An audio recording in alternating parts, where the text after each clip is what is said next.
Remember, Panditri is now in the past. The question is, who will be the 23rd Chief Minister of Karnataka? In moments from now, EVMs will be open. Nobody is questioning the sanctity, the validity and the correctness of the EVMs today. They've all got their faith in that EVM, whether they're in government or opposition. Here are the headlines we're tracking this morning. It's time for the big verdict as counting of votes in Karnataka set to begin in a minute. The first big election of 2023. Who will win the battle for Karnataka? Exit polls give Congress the edge. BJP buoyant. Congress confident. There are dholwalas at the AICC office already this morning. We'll be bringing you the accurate results at blinding fast speed. More importantly, all the analysis and the data crunching. This is the channel to watch when it comes to elections. Imran Khan back at home after a 7-hour courtroom drama, says I was held in court forcibly. PTI supporters travel with their captain to Lahore.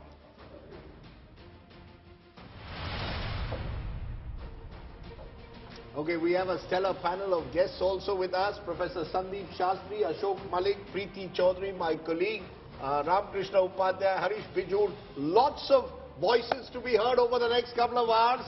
We're about to start power play. The first 1 hour will give us possibly small trends before the big picture emerges round. This is going to be a big election, the first big election of 2024. Over the last several months, you've seen Google, ChatGPT makes very important advances in computing. So what I want to do right now is take you across to the election intelligence dashboard. This is, make no mistake, the most powerful computing analytics engine put together. Chief Minister Bommai is speaking. Let's just listen to the incumbent Chief Minister. ರಾಜ್ಯದ ದೃಷ್ಟಿಯಿಂದ, ರಾಜ್ಯದ ಅಭಿವೃದ್ಧಿ ದೃಷ್ಟಿಯಿಂದ, ಜನರ ದೃಷ್ಟಿಯಿಂದ ಮತ್ತು ರಾಜಕೀಯ ಪಕ್ಷಗಳ ದೃಷ್ಟಿಯಿಂದಲೂ ಕೂಡ ಮುಂದಿನ 5 ವರ್ಷ ಕರ್ನಾಟಕವನ್ನು ಒಂದು ಸಮೃದ್ಧ, ಸುರಕ್ಷಿತ ನಾಡನ್ನಾಗಿ ಮಾಡಬೇಕನ್ನುವಂಥ ತೀರ್ಮಾನವನ್ನು ಜನ ಕೊಡ್ತಾರೆ ಅನ್ನುವಂಥ ವಿಶ್ವಾಸ ನನಗಿದೆ. ನಮ್ಮ ಬಿಜೆಪಿಗೆ ಸಂಪೂರ್ಣವಾದಂಥ ಬಹುಮತ ಬರುವಂಥ ಅಬ್ಸಲ್ಯೂಟ್ ಮೆಜಾರಿಟಿ ಕೂಡ ನನಗಿದೆ. ಇನ್ನು ಕೆಲವೇ ತಾಸುಗಳಲ್ಲಿ ಹಲವಾರು ಟ್ರೆಂಡ್ಗಳು ಗೊತ್ತಾಗ್ತದೆ. ಇನ್ a few hours we'll know the results. ಫಲಿತಾಂಶ ಯಾವ ದಿಕ್ಕಿನಲ್ಲಿ ಹೋಗ್ತದೆ ಅನ್ನೋದು ಕೂಡ ಗೊತ್ತಾಗ್ತದೆ. ಜನ ಅತ್ಯಂತ ಶಾಂತದಿಂದ ಮತದಾನ ಮಾಡಿದ್ದಾರೆ. ಇದೊಂದು people have voted peacefully in Karnataka. ಪೈಪೋಟಿ ಇದ್ರೂ ಕೂಡ ಶಾಂತಿಯಿಂದ ಮತದಾನ ಮಾಡಿದ್ದಾರೆ. ನಾನು ಅವರಿಗೆ ಕೃತಜ್ಞತೆಗಳನ್ನು ಹೇಳ್ತೀನಿ. We congratulate and thank them. ಈ ಚುನಾವಣೆ ಎಣಿಕೆಯ ಸಂದರ್ಭದಲ್ಲೂ ಕೂಡ ಶಾಂತಿ, ಸುವ್ಯವಸ್ಥೆ ಅನ್ನು ಎಲ್ಲರೂ people have maintained peace and stability. ವಿನಂತಿಯನ್ನು ಕೂಡ ನಾನು ಮಾಡ್ತೀನಿ.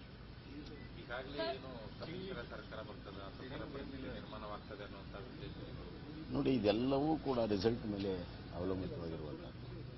ನಾನು ಹೇಳಿದೆ, ಕೆಲವೇ ತಾಸುಗಳಲ್ಲಿ ನಿಜವಾದಂಥ ಅಂಕಿಸಂಖ್ಯೆ. The next Chief Minister, it will all depend on the results. ಆಧಾರದ ಮೇಲೆ ಮುಂದಿನ ರಾಜಕೀಯ ಬೆಳವಣಿಗೆ ಆಗುವಂಥ ನಿರೀಕ್ಷೆ ಇದೆ. ನಮಗೂ ವಿಶ್ವಾಸ ಇದೆ. ನಮ್ಮ ಪಕ್ಷಕ್ಕೆ ಸಂಪೂರ್ಣವಾದ On what's going to happen. ಸಂಪೂರ್ಣ ವಿಶ್ವಾಸ. ಇಲ್ಲ ನಾವು ಯಾವುದೂ ಸಂಪರ್ಕ ಮಾಡಿಲ್ಲ ಇದುವರೆಗೆ.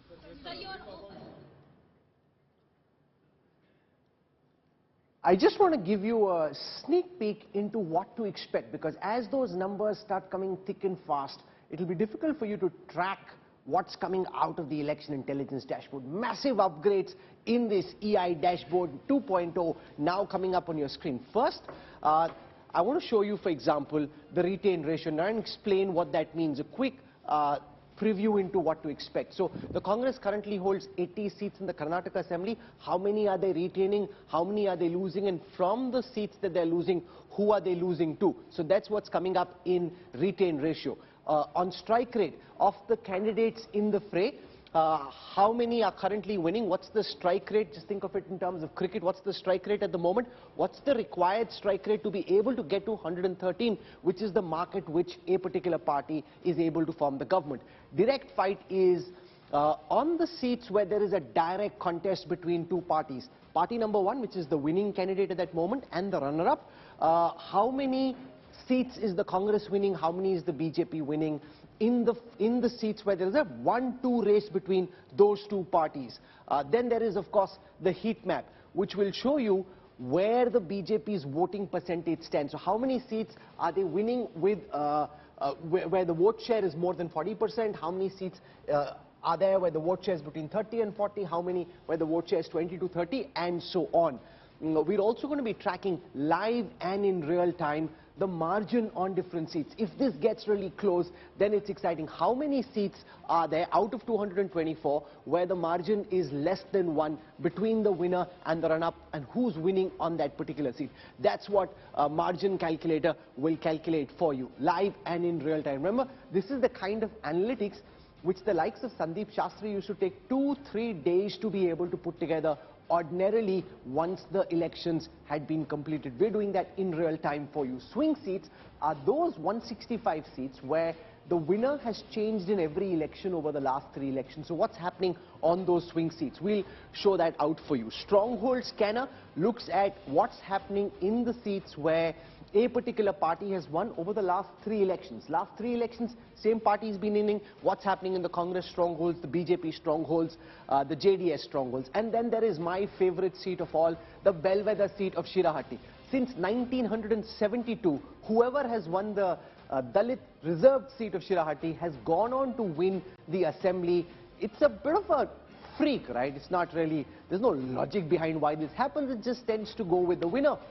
So this seat has had a phenomenal track record of being on the side of the winner since 1972. So we'll see what's happening in that big seat of Shirahati. You really need to look out for that. Then there is the caste calculator. Remember, Lingayats and Vokaligas, the two dominant communities going back in time, about 48 to 58% of the total MLAs elected come from either of these two communities. So we're tracking 69 Lingayat seats. How do we define a Lingayat seat? Seats where the percentage of population of that community is estimated to be above 20%. Remember, because there is no caste survey that's nowadays carried out, there is no exact estimate, but you have a broad sense because of all the polling about the number of people from each community on that seat. So seats where there are more than 20% Lingayat, there's 69 seats. We'll show you what's happening over there.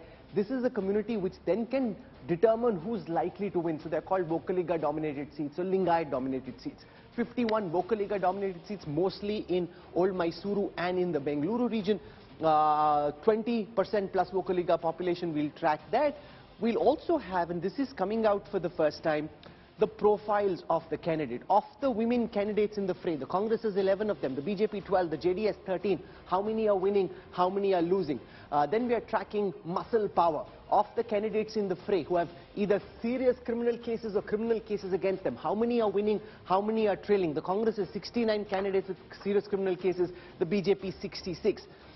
Then we have money power, which is to do with candidates and the assets that they've declared in the Election Commission's affidavit. So if a candidate has less than 1 crores, how is he doing?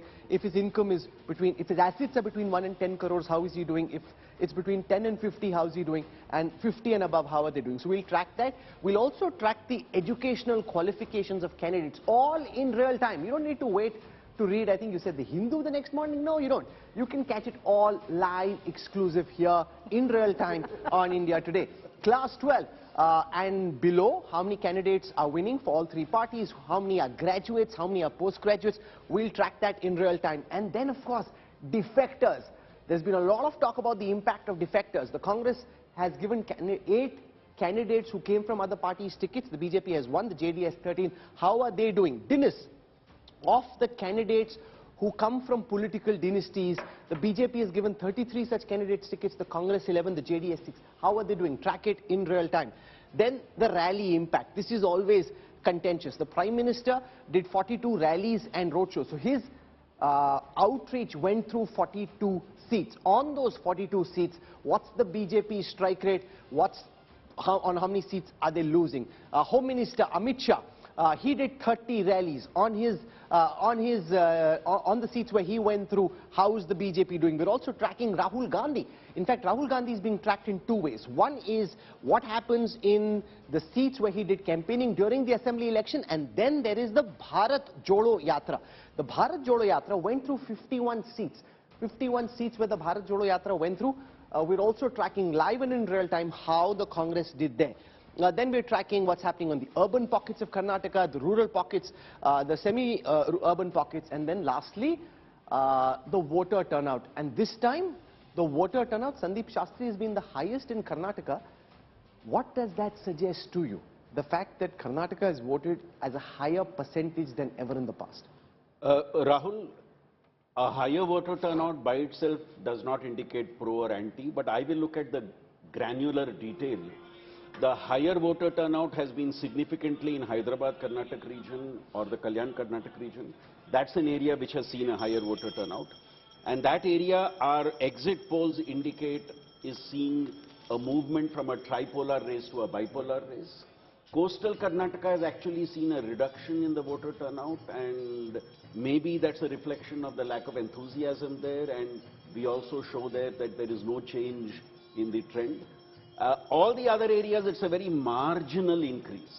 You know, I was just seeing pictures there of Basavaraj Bommai, gone to a Hanuman temple early this morning. There was this whole Bajrangbali campaign that was launched in the last week.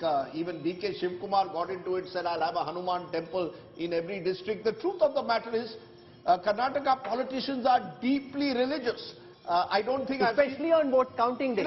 Everybody is even more religious than I would say more than most other states. You know, I'll draw a contrast. You know, sometimes we look at the south, particularly when you see it from the north, as one sort of homogeneous entity. Go to the politicians of Tamil Nadu. You will rarely see them in public on the morning of the election, particularly the Dravida parties in temples. But in Karnataka, particularly the likes of B.S. Yediyurappa, many others, Ramakrishna Hegde was a slight exception to that rule, but in general you saw politicians who are deeply religious. All of you from Karnataka, my fellow Kannadigas, is it right to say that you all are deeply religious people? The first set of numbers have started coming in.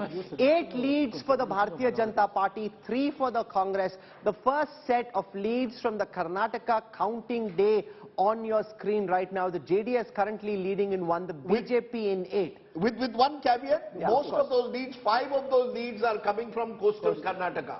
So coastal Karnataka is where the BJP hopes to do well. Dakshin Kannada, Uttar Kannada, we've also included that. Udupi district, that's where the BJP hopes to do best. They've done well there in every election in recent times, barring 2013. But that's an early lead, and remember, these are postal ballots. The Congress's leads, postal ballots from coastal. Good one. The 4 leads of the Congress are primarily, 2 of them are coming from Kalyan, Karnataka. Remember, earlier known as Hyderabad, Karnataka, the relatively poorer parts of the state. Also where Mallikarjun Kharge comes from.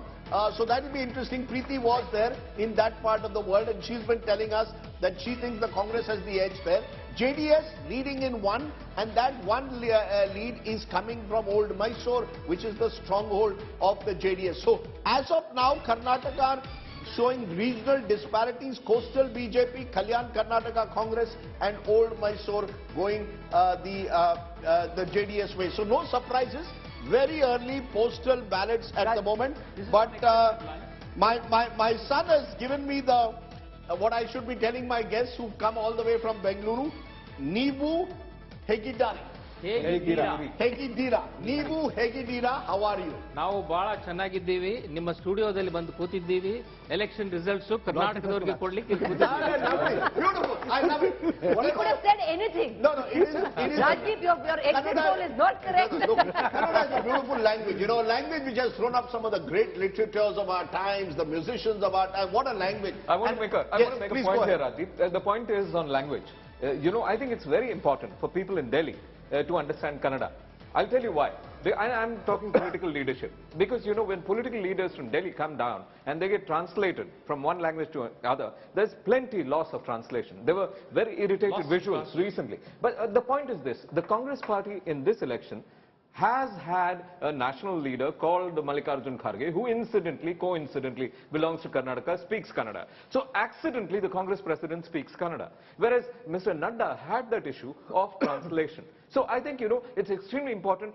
National parties, when they want to go local, learn the local language, it might be a great... Very good point. And also remember the Congress's history. This is a party which in 70s humiliated eventually that tallest leader of Karnataka, Debrajans, who eventually left the party. That started the decline.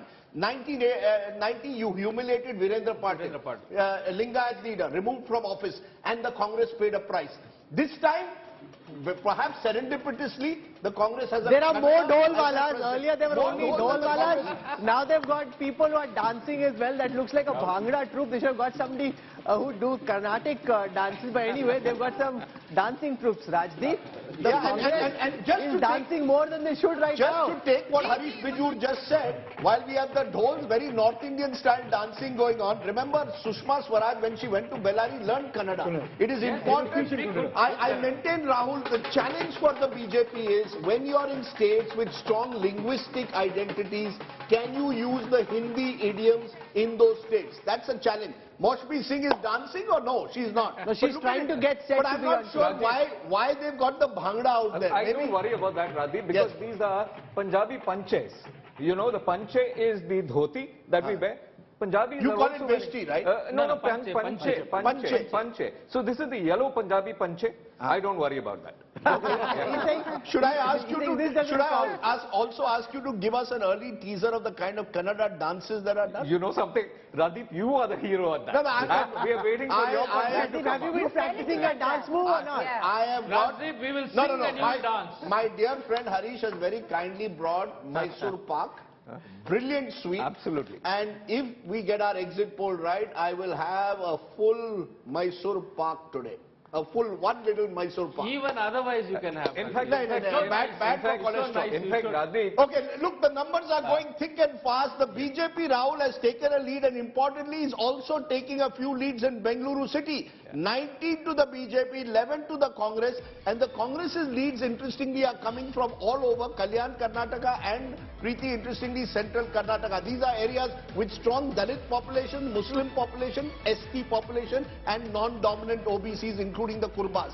And you've got the BJP doing very well in urban Karnataka, doing well in Mangalore and Bengaluru city and in Mysore city. So the BJP doing well in urban Karnataka, Congress doing much better in rural Karnataka, sharp rural-urban divide in these early trends, JDS only in the old Mysore region. So these numbers really are very early, but they do reflect some kind of a trend that we could pick up. Rural Karnataka more likely to go with the Congress, urban with the BJP. There are two trends here. One, JDS is also leading in one seat in the north, two in the south.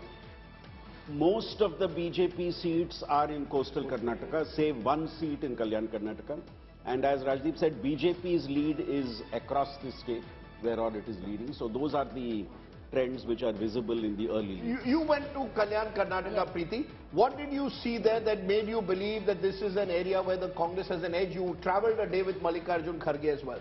Well, of course, that Mallikarjun Kharge has made it a grudge battle for himself. And I actually feel that, the Congress is going to do really, really well in the area. Primarily, Rajdeep, that, we talk about the Dalit vote, about 17% in Karnataka. We talk about the left Dalit, the right Dalit. I actually did see even, both the sides coming in together where we talk about the La Bharati and going behind the Congress. You could see that shift. Technically from the left Dalit, which were traditionally behind the BJP, wanting to go with the Congress this time around, and they did vote the BJP the last time around. Very quickly, just explain this left Dalit, right Dalit to our viewers, Professor Shastri, because it's unique. You've got Dalits who are touchables, you've got left Dalits, right Dalits, together about 17%. Bomai's government brought in internal reservations within that, gave certain percentages to each group. Left Dalits traditionally with the BJP, right with the Congress. Mr. Kharge is the right Dalit. How is this left-right Dalit? How does it work? This is the internal dynamics within the scheduled caste group. Traditionally in Karnataka, the representation for Dalits has largely been cornered by the right Dalits, be it in politics, be it in education, be it in jobs. It's the right who have generally got the benefit. And of late, the left groups have been demanding an internal reservation for themselves. Okay. Rahul, if you look at the political support, the right has been supporting the Congress and the left has been supporting the BJP. One view is that there is a slight shift of the left vote from the BJP to the Congress this time. And that explains the consolidation that the Congress has created among the Dalits. Okay, let's go across to Rahul Gautam. We have leads at this moment for 60 seats. The Congress leading on 26 of those, the Bharatiya Janata Party leading on 31 of those, the Janata Dal Secular on 6. However, there are songs and dances galore at the AICC headquarters of the Congress Party. Rahul Gautam, our colleague, is over there. Rahul, who's brought these dancers? Aren't they dancing a bit before time? Shouldn't they wait at least till 11 to get a clear sense of the direction?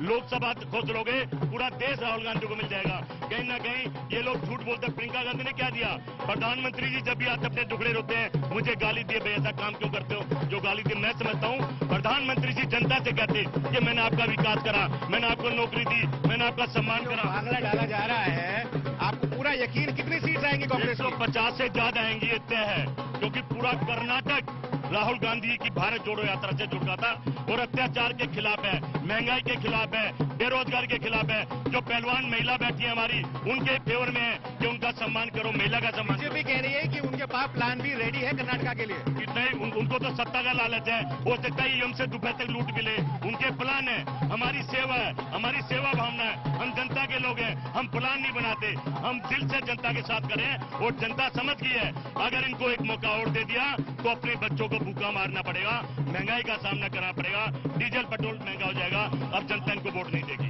So these are Congress workers here. They are pretty confident that Congress party is going to come this time for sure in Karnataka, and the senior leaders are yet to arrive here at AICC headquarters. But Congress workers, they are quite elated, and they are, in fact, they are citing India Today exit polls, saying that it clearly shows that it is going to be Congress government this time in Karnataka, and also they are pinning all their hopes on Karnataka as far as their revival is concerned. You know, interestingly for our viewers, the gentleman that Rahul was speaking to is Manoj Arora. He is a close associate of Robert Vadra. He is part of Robert Vadra's golfing for some oftentimes. And he has a bit of a mixed relationship. Many in the Congress, because of his proximity to Mr. Vadra, don't like him particularly. I hope he's not the guy who's brought the Bhangra Walas. They may not be very... Rahul, in the last few minutes, and this is how it's going to change, you've got the Congress taking the lead over the BJP, and the reason for it is that in the urban seats now, also the Congress has gone ahead 8-4. If you saw early postal ballot showed only in the rural seats the Congress was ahead. It's now 23-22-7 in rural seats and in urban seats. And Karnataka has strong, 28 seats of Bangalore will be looked at closely, 8-4. So the Congress 2-1 now ahead in urban Karnataka as well. And if the Congress starts doing well in urban Karnataka, then that's bad news for the BJP. Rajdeep, in semi-urban areas, BJP is doing better. That's because most of the semi-urban leads are in coastal Karnataka. That's also right. Remember, there are elections not just in Karnataka, there are elections today also in the big state of Uttar Pradesh, urban body polls. We're tracking that as well live for you. So we have leads currently from 11 Nagar Panchayat president results, the BJP leading on 7, the Samajwadi Party on 3, the BSP on 1. As far as the municipal corporation chairperson results are concerned, the BJP, we have 12 leads, the BJP leading on 10 of those, the SP 1. The BJP is hoping that UP to some extent will give them cause for cheer. They're expecting a big victory here on the back of everything that's happened over the last several weeks, including the encounter killings of Atiq Ahmed's son, and then Atiq also being taken down in the manner that he was. Municipal corporation mayor results, we have the total 17 mayor elections that are happening. We have results, trends so far for 12. The BJP leading on 10, the BSP on 2. So that is UP. Keep one eye out on UP. There's also the Jalandhar Lok Sabha by-poll which is happening today as well. We'll track all of that for you. Currently, the Congress leading on 42 seats, the BJP on 38. We have trends available for 89, Rajdeep, out of 224. Yes, go ahead. Yes, Ramakrishna. Now, I have some information from the local channels, and they are talking about, again, the same trend is continuing. 76 for BJP and 73 for Congress.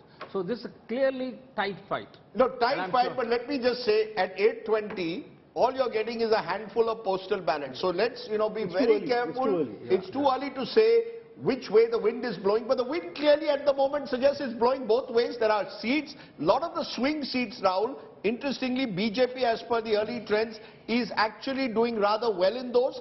The BJP's problem at the moment is that they are concentrated mainly in coastal Karnataka. The Congress's advantage at the moment seems to be that their seats are being more spread out. That is giving them a slight edge at the moment. And the JDS is struggling, even though they've got 9 seats. Remember, they got 37 last time. So the worse the JDS does, you would expect the Congress to be the beneficiary of a declining JDS. Of the leads that we have so far, the BJP is retaining 27 of the 47 seats that they'd won last time, trailing on 20.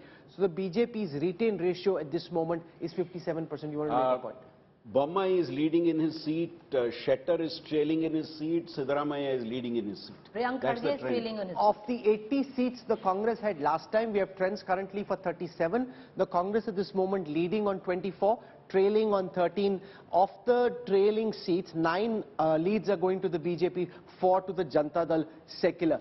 Let's take a look at the strike rate in terms of the candidates and how they're performing. The BJP currently leading on 42. A strike rate of 42%. Their required strike rate to be able to form the government on the remaining seats for which we don't have trends right now is 71 out of 123. So they have a required strike rate of 58% to be able to cross the halfway mark, which is 113. The Congress currently has a 47% strike rate. Their required strike rate, Rajdeep, is 53. Okay, we've got pictures coming in of H.D. Kumaraswamy, who's also gone to a temple. As I said, they're all temple hopping. Today is a day for Karnataka politicians to seek divine help, because that's the only thing that can help some of them. But H.D. Kumaraswamy hoping that the divinity will ensure that it's a hung assembly and he can play the joker in the pack. Just an important seat, just mentioned just now, key contest, Hubli Dharwad Central. Jagdish Shettar in Hubali, as they call it there now, Hubali Dharwad, is trailing, and the person he's trailing to, Mahesh Tenginkai, and he's an RSS person. He's an RSS person very close to B.L. Santosh. In this entire discussion, the one key figure is B.L. Santosh. We focus on Mr. Modi, Amit Shah, J.P. Nadda. This campaign was driven by B.L. Santosh, organizing secretary from the RSS, and he made sure, Shettar was very clear, I was denied a ticket by Santosh. He's a 6-time MLA now, Shettar, former CM. A lot of anger I sensed in Hubli against him. He was seen as an ineffectual MLA. Ashok, Malik, so even when you shift sides, you can lose. A lot of professional pride at play for B.L. Santosh as well, because like J.P. Nadda in Himachal Pradesh, Santosh comes from Karnataka. Those who were denied tickets hit out at a Brahman Lungi lobby, and therefore there is that thing for B.L. Santosh. He's playing for pride here. To be fair, if somebody as senior as Jagdish Shettar, who's a former speaker, a veteran leader, former chief minister, is dropped, it's not just B.L. Santosh's decision, it's a broader decision to have a generational change. So one needs to understand that. Shettar has blamed just one person. Rahul, in fact, they made 72 changes in this election. 24, yes. 72 MLAs were, replaced. No, let me correct you. What they did, that's the mistake. You see, that's where I think the BJP got it wrong. They have 75 new faces, and but they did not replace sufficient sitting MLAs. Sitting MLAs who were replaced were only 22. So when you replace 22 sitting MLAs, you've replaced effectively 1/5 of them. So, the local anti-incumbency, where were you during COVID? Why didn't you repair my road before me? I heard these voices. Could the BJP have replaced more sitting MLAs? Look, it's a challenge for every government to do that. What we've seen in Karnataka, and a very interesting statistic for our viewers, in Karnataka since 1989, the incumbent government has never got more than on an average 58 seats. The highest is 80. So remember, for the BJP, the history is stacked against them to overcome anti-incumbency. That's why maybe they've taken a risk this time, given a lot of new faces. Could they have replaced more candidates will become a critical We can question. give our viewers Congress now a even didn't do sense that. of how the They replaced only parties 4 are or 5. faring in the different regions of Karnataka. We have leads for 4 Bengaluru seats, the Congress leading on 3 of them, the BJP leading on 1. In the 19 seats of coastal Karnataka, we have 10 leads at the moment, the BJP dominating, as our poll said they would, on 10 of them. In Hyderabad, Karnataka, which is also called Kalyan, Karnataka, 40 total seats. We have leads currently for 28. The Congress leading on 19 of them, up 5 from the last elections. The BJP leading currently on 8, down 3 from the last elections. In Mumbai, Karnataka, also called Kittur, Karnataka, on these 50 seats, we have trends currently for 42. The Congress leading on 21, up 5 from the last elections. BJP leading on 20, down 4 from the last elections. In Old Mysuru, 28 leads out of 64 total seats. The Congress leading on 12 of them, up 3 from the last election. The BJP leading on 3, down 5. The JDS leading on 13. And Old Mysuru will be very critical, R.K. Upadhyay, because this is where the BJP made a lot of effort, but that effort may not result in seats in this election. Yes, precisely, because see, their stock is very low. They have to climb a lot. I mean, they need to get up to 10%, 12% increase, but that is not going to happen in this election. Probably that is where the Congress is gaining at the expense of JDS in the old Mysore area. Yes. So that is giving them a fillip as far as the number of seats are concerned, and it is coming at the cost of JDS. The last region is Central Karnataka, 11 leads, Rajdeep. 5 of those to the Congress, 6 to the BJP. The Congress up 3, the BJP down 3 from the last time. Central Karnataka again is one area, Rajdeep, where the BJP thinks they'll do much better than our poll says they would. It's a smaller region, 23 seats, but this is, remember, Yediyurappa's heartland. This is where, which has thrown up 5, it's thrown up 5 chief ministers of Karnataka in the past. One important story which is coming through at the moment, again, very early trends, Chittapur, where Priyank Kharge is facing a big battle. He's trailing at the moment. The BJP's put a lot of effort there. Remember, Mr. Mallikarjun Kharge, 9-time MLA, 2-time MP, lost for the first time 2019 from Gulbarga. This time his son at the moment is trailing. If he wins, it would be his 3rd win, Priyank That's right. And yeah, go ahead. Priyank is a very interesting character because, you know, he carries the weight in a way of his father's name. Legacy. You know, his father's legacy. He suffered a personal tragedy a few weeks ago. His wife was detected with a brain tumor. He had to rush her to hospital. He's faced a big battle there. But I think one reason why I think he will eventually come through is that the local MLC switched from the side. Baburao Chunchansur switched and came and supported the Congress. I think that will help Priyank Kharge. I expect him to still win. Left his constituency. Chinchansoor is a spent force. Okay, you're saying he's a spent force. We'll wait and see. One small point, Hyderabad, Karnataka, of the 28... Kalyan, Karnataka. Kalyan, Karnataka, of the 28 leads, 19 are with the Congress. Okay, but it'd be bittersweet for the Congress and Mr. Kharge if his own son is trailing. That's and right. He's doing really well in Absolutely. Kalyan. We have leads currently for 22 urban seats in Karnataka. Urban seats are those seats where the urban population is more than 50%. The Congress leading on 7, the BJP on 8. If the Congress does well in urban pockets after the 2009 Lok Sabha elections, it will be the first time in a big state like Karnataka where the Congress would have actually won in the urban pockets. This hasn't happened after 2014 where the BJP has dominated the urban pockets. If I look at the rural seats of Karnataka, out of the 104 rural seats where we have leads, currently the BJP is leading on 36 of them, the Congress on 51, the Congress up 11 seats from the last time. I can also show you just the first glimpse of the impact of the Bharat Jodo Yatra in terms of where we stand right now. This could change. 51 seats is where Rahul Gandhi traversed through. The Congress currently leading on 20 of those, trailing in 31. So the strike rate in the Bharat Jodo Yatra seats just at this moment is only 39%. Let's take a look at some of the caste configurations on the Lingayat dominated seats of Karnataka. We have trends currently for 58 out of 69, the Congress leading on 32, the BJP on 23, the JDS on 3. In the Vokaliga dominated seats of Karnataka, we have trends currently for 24, the BJP leading on 8, the Congress on 5, the JDS on 9. So the JDS still being the #1 party in the Vokaliga dominated seats. Let's take a look at the Muslim dominated seats. We have trends currently for 4, Congress leading on all 4, and the possibility of Muslim consolidation, Ashok Malik, is something to look out for. Our poll says 88% of the Muslims voted for the Congress this time. You know, the decline of the Janata Dal S is starting to remind me of the decline of the Congress in Bengal, which led to a consolidation of a Muslim vote behind the biggest non-BJP party, the Trinamool in that case. And it actually ended up hurting the BJP because the triangular contest would have helped the BJP. You know, there's an interesting character who's leading at the moment, since we mentioned Hindu-Muslim politics in a way, C.T. Ravi.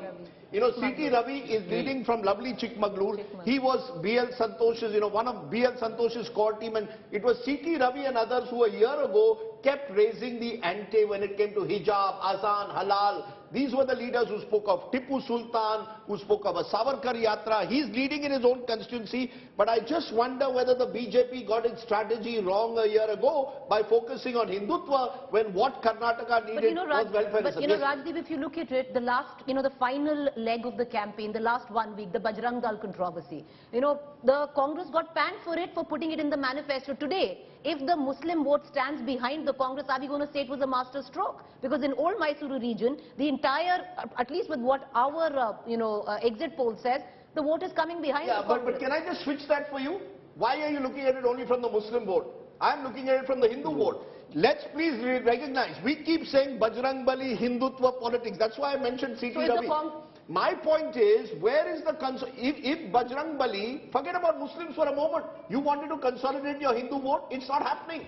The people of Karnataka, and you sensed it when you were on the ground, were not talking about religion. The problem with television studios, we talk about hijab, halal, azan. On the ground, people, Harish Vijur, had other issues. You Kannadigas are far cleverer than television anchors who polarize. That's the reality. I agree on that totally, Radhi. So Harish, I'll tell you what. When it comes to the Kannadiga, I think he's a serious persona, like all else, who is serious about certain issues which touch his life.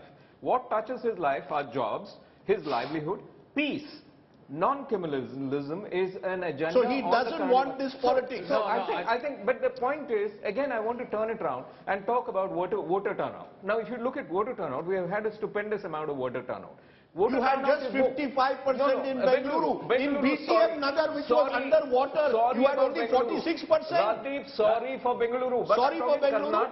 Karnataka, 73. If you really ask me, there are two reasons so why did Bengalurians vote? Well, I think why didn't they vote? Half of Bengalurians were on a holiday, I'm sure. What is that on a summer holiday. Sad. A certain degree of cynicism to say that things don't happen. Rajdeep, we've got a very important trend. By the way, in Bangalore, I have the most important trend coming out, which I want to bring to our viewers' notice. This is incredibly important because while there is this big election going on, there's a contest amongst various networks about who attracts the maximum viewers, and there the trend is absolutely clear. There is absolutely no doubt that the India Today network is winning, and winning hands down. Live viewership suggests at this moment India Today is 4 times its nearest rival. You'll have to add up a couple of our rivals to get anywhere close to the kind of lead that India Today has taken early this morning on the big counting day. The number of people watching India Today live at this moment, you need to add some of our competitors together to be able to come anywhere close. No party has this kind of lead in Karnataka. The Congress currently leading on only 80, the BJP on 64, JDS on 17. In Karnataka, it seems a closer contest, whereas live data from YouTube suggests that on social and on digital, there is only one channel that is being watched because the others haven't even got their act in order this morning. They are struggling quite a flop show. Rahul, could you just tell us what the Bengaluru numbers are? Okay, I'm going to show you the Bengaluru numbers. Bengaluru City, just under 55. In terms of who's leading. So at this moment for Bengaluru, I have 12 leads out of the 28 total seats. The BJP currently leading on 7, up 1 from the last time. The Congress leading on 5, up 1. The JDS down 2 from the last time. The big leads for the Bharatiya Janata Party are coming from the 17 seats of coastal Karnataka, for where we have leads at this moment. The BJP is winning 16 of those at the moment. The Congress only 1. So did Mr. In Modi's Hyderabad, Karnataka, on those 40 seats, the Congress is winning 25 at this moment, the BJP 8, the JDS 2. Congress up 8 seats from the last time in Hyderabad, Karnataka. In Mumbai, Karnataka, we have leads currently for 45 seats, the Congress leading on 24, the BJP leading on 20. The battle in Mumbai, Karnataka seems tighter at this moment than the poll had projected. In Old Mysuru, we have 44 leads, the Congress leading on 20, the BJP on 7, the JDS at 14, which is the number of seats they had last time. And in central Karnataka, we have 15 leads, the Congress leading on 7, 8 for the BJP. Central Karnataka also, Rajdeep, closer than the poll had said. The story at the moment is very clear.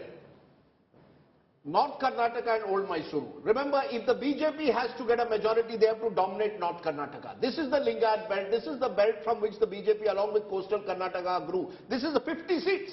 Last time you got 31. The BJP cannot afford to start going down in North Karnataka or Kittur Karnataka or Mumbai Karnataka, whatever you want to call it. And Old Mysore.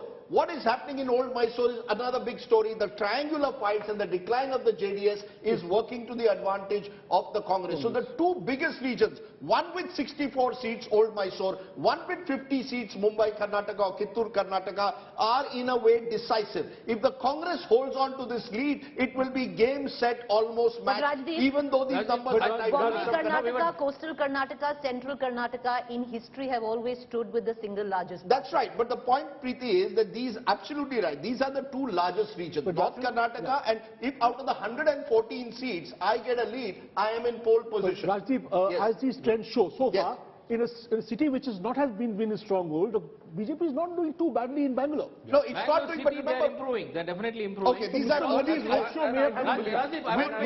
With the caveat all the time that these are very early trends. I want to make one point. Yes, very quickly. I want to make one point about the Muslim appeasement. Yes. You've all been talking about how secular Karnataka is on that. If that is the case, BJP wouldn't be making this kind of a stride. I think there has been a counter mobilization against the manifesto brought out by the Congress. Otherwise, you wouldn't be getting this kind of. Okay, remember, these are early numbers. These are early numbers. We can make these bigger points when we get more clearer numbers. But yes, Harish Biju, Bangalore. Bangalore, and I think Bengaluru. Please explain to me. The BJP doing well. Let me talk about that. If it is, or holding on to the seats the way it will, is fundamentally because of that final rally of PM Modi ji. That was a stupendous success. You know, however much people trolled it and showed all kinds of visuals, it was a big one. But the problem with Bangaloreans is it's always a half a mandate. There are 100 people, only 55 go and vote, which means a half a mandate runs Bengaluru, and therefore Bengaluru is a half a city, and therefore Bengaluru is looks like a war zone in many spaces of road.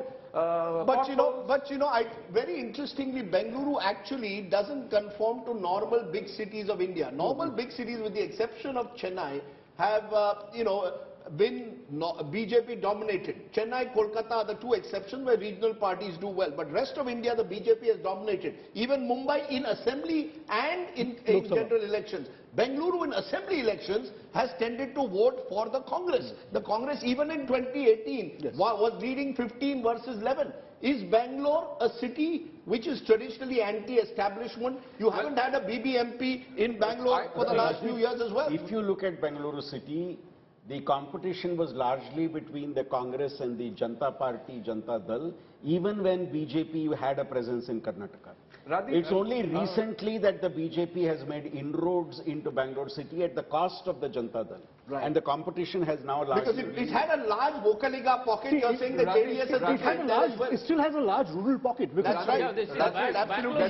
There is a very important point which I'd like to make, which is to say there are two Bengalurus. One is old Bengaluru, which is what it was, and one is new Bengaluru. New Bengaluru quite resembles any other big city in any part of the country.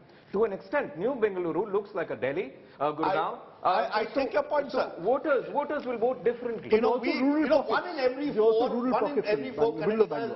our citizens lives in Bangalore. But the real story which is coming, Rahul, is rural tracker. Your rural tracker now is showing Congress leading 63 to 43. We said it that day. Garibo ki suno wo tumhari sunega. You will see the income levels playing out as you are going into the poorer parts of Karnataka, particularly Kalyan Karnataka. Okay, not just poorer parts. We talk about, Mr. Upadhyay spoke about the Lingayat vote 63 to 43. Yes, so even there, the affluent Lingayat behind the BJP, the minute you get into the rural belt, you see that difference. Pichli baar BJP ko vote diya tha, is baar Congress के साथ क्यों guarantee? Okay, we saw what was happening at the Congress office where there were dhol guys and they were dancing and singing already. Let's go across to the BJP headquarters. Aishwarya Paliwal joins us from there. Aishwarya, is there any singing, dancing at the BJP headquarters, or are they all waiting to see what ultimately happens? And as I just wait for Aishwarya to be patched, I want to take our viewers through where things stand at this moment on the election intelligence dashboard.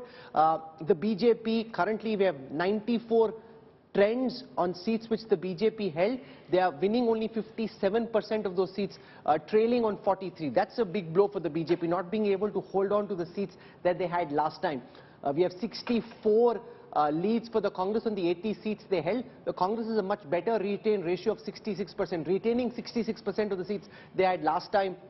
The Janata Dal Secular, 32 leads currently, retaining only 22 and trailing on 78% of the seats they had last time. Aishwarya Paliwal, anybody singing, dancing at the BJP headquarters, or are they all in wait and watch mode at the moment? Well, Rahul, at the moment it's all wait and watch. In fact, what they're actually hoping for is for around 12 o'clock, because we can just see the flags of Bharatiya Janata Party here. They are making sure, they're hoping, Rahul, against hope, that all the exit polls are wrong, or even they are hoping that our exact polls somewhat is wrong. But at the moment, a very thanda, I would say, things here at the BJP. The dhol nagaras are all at the Congress Party. The BJP people here are hoping things would turn by around noon today. Rahul. Okay, the interesting data set to track in terms of whether anybody is getting to that magic figure of 113 is the strike rate. Of the 194 leads we have at the moment, the Congress has a strike rate of 40%. They need 36 more to be able to get to that majority mark. In the heat map that I have, I want to give you a sense of how things stand just at this moment.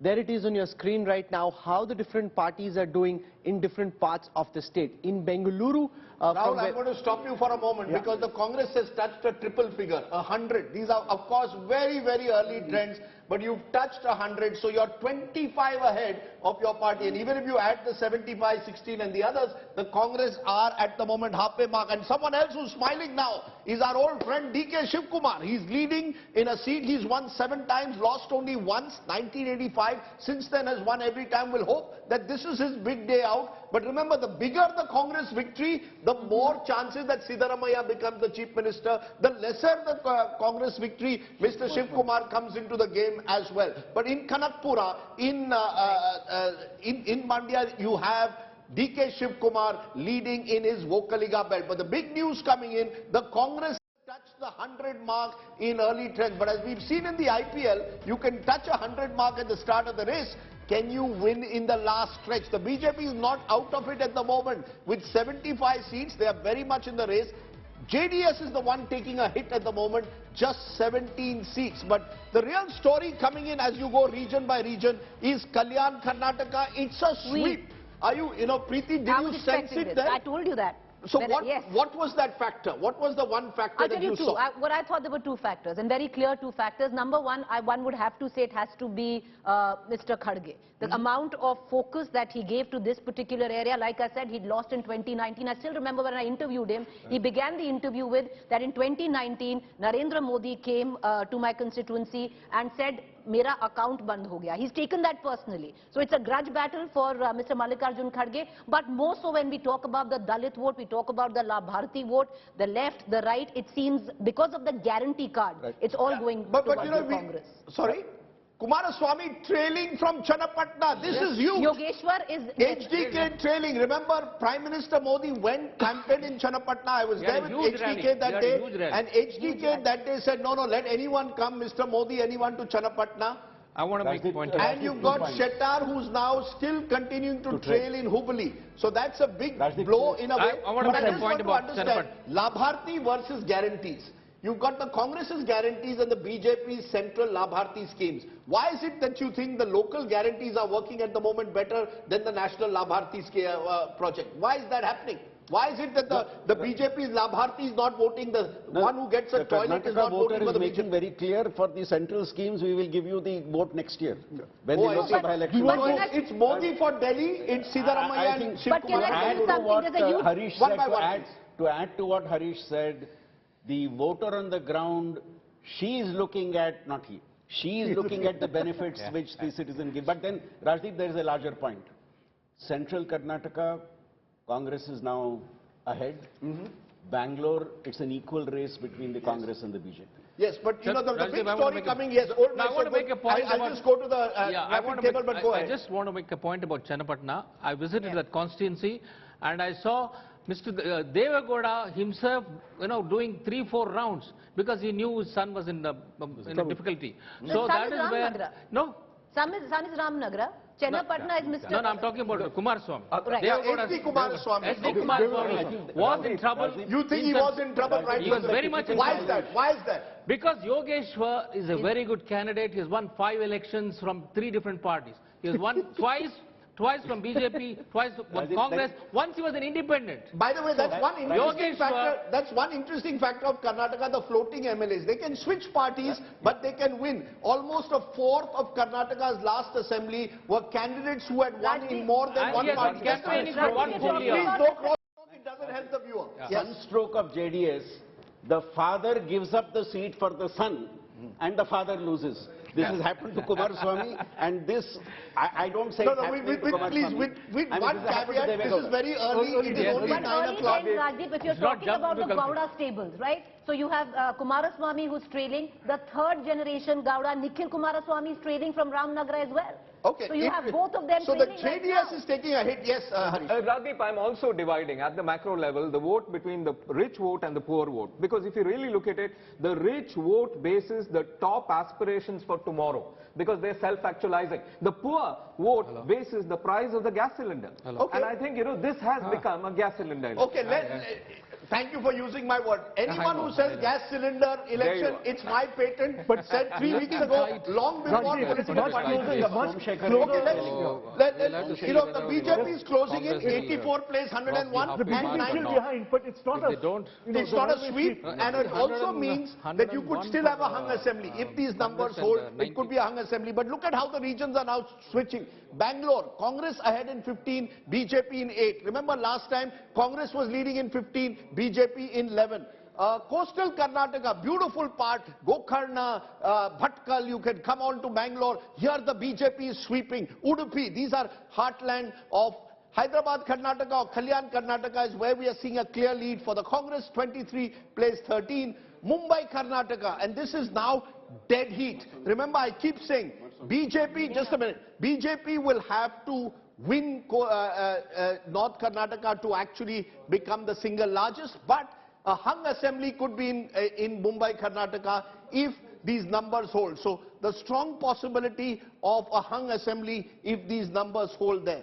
But Old Mysuru is where the gap is widening for the Congress. They've got 27, but the BJP is still in the hunt. And the reason why the BJP is doing better, remember they used to never make a dent in Old Mysuru. They're doing it this time. And that for the BJP suggests that this is a new fertile area for the BJP.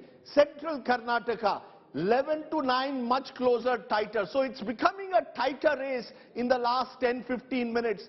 The Congress is ahead, but when you add the numbers of the BJP and the JDS, this is the ideal situation for the joker in the pack. Kumaraswamy may be trailing at the moment in Channapatna. He's now leading. And that's why I said, please do not make assumptions based on early trends. I don't expect Kumaraswamy to lose Channapatna. When I went there, they all said it's HTK. I expect Nikhil also, Kumaraswamy, to win Ramanagra. But the point is, these numbers, 83 plus 21 plus 2 is more than 102. And Rahul, if those numbers remain, it means we could be heading for a hung assembly. However, if the Congress is able to widen its lead in Old Mysuru and North Karnataka, then you could have the Congress reaching the halfway mark. So we are in a very exciting phase at the moment, Rahul. But what's very clear is that the trend seems to be firming up in the direction of the Congress emerging as the single largest party. The big question, of course, will be where does the final tally end up? In the India Today post-poll study, there were 57 seats where the margin between the winner and the runner-up was less than 3%.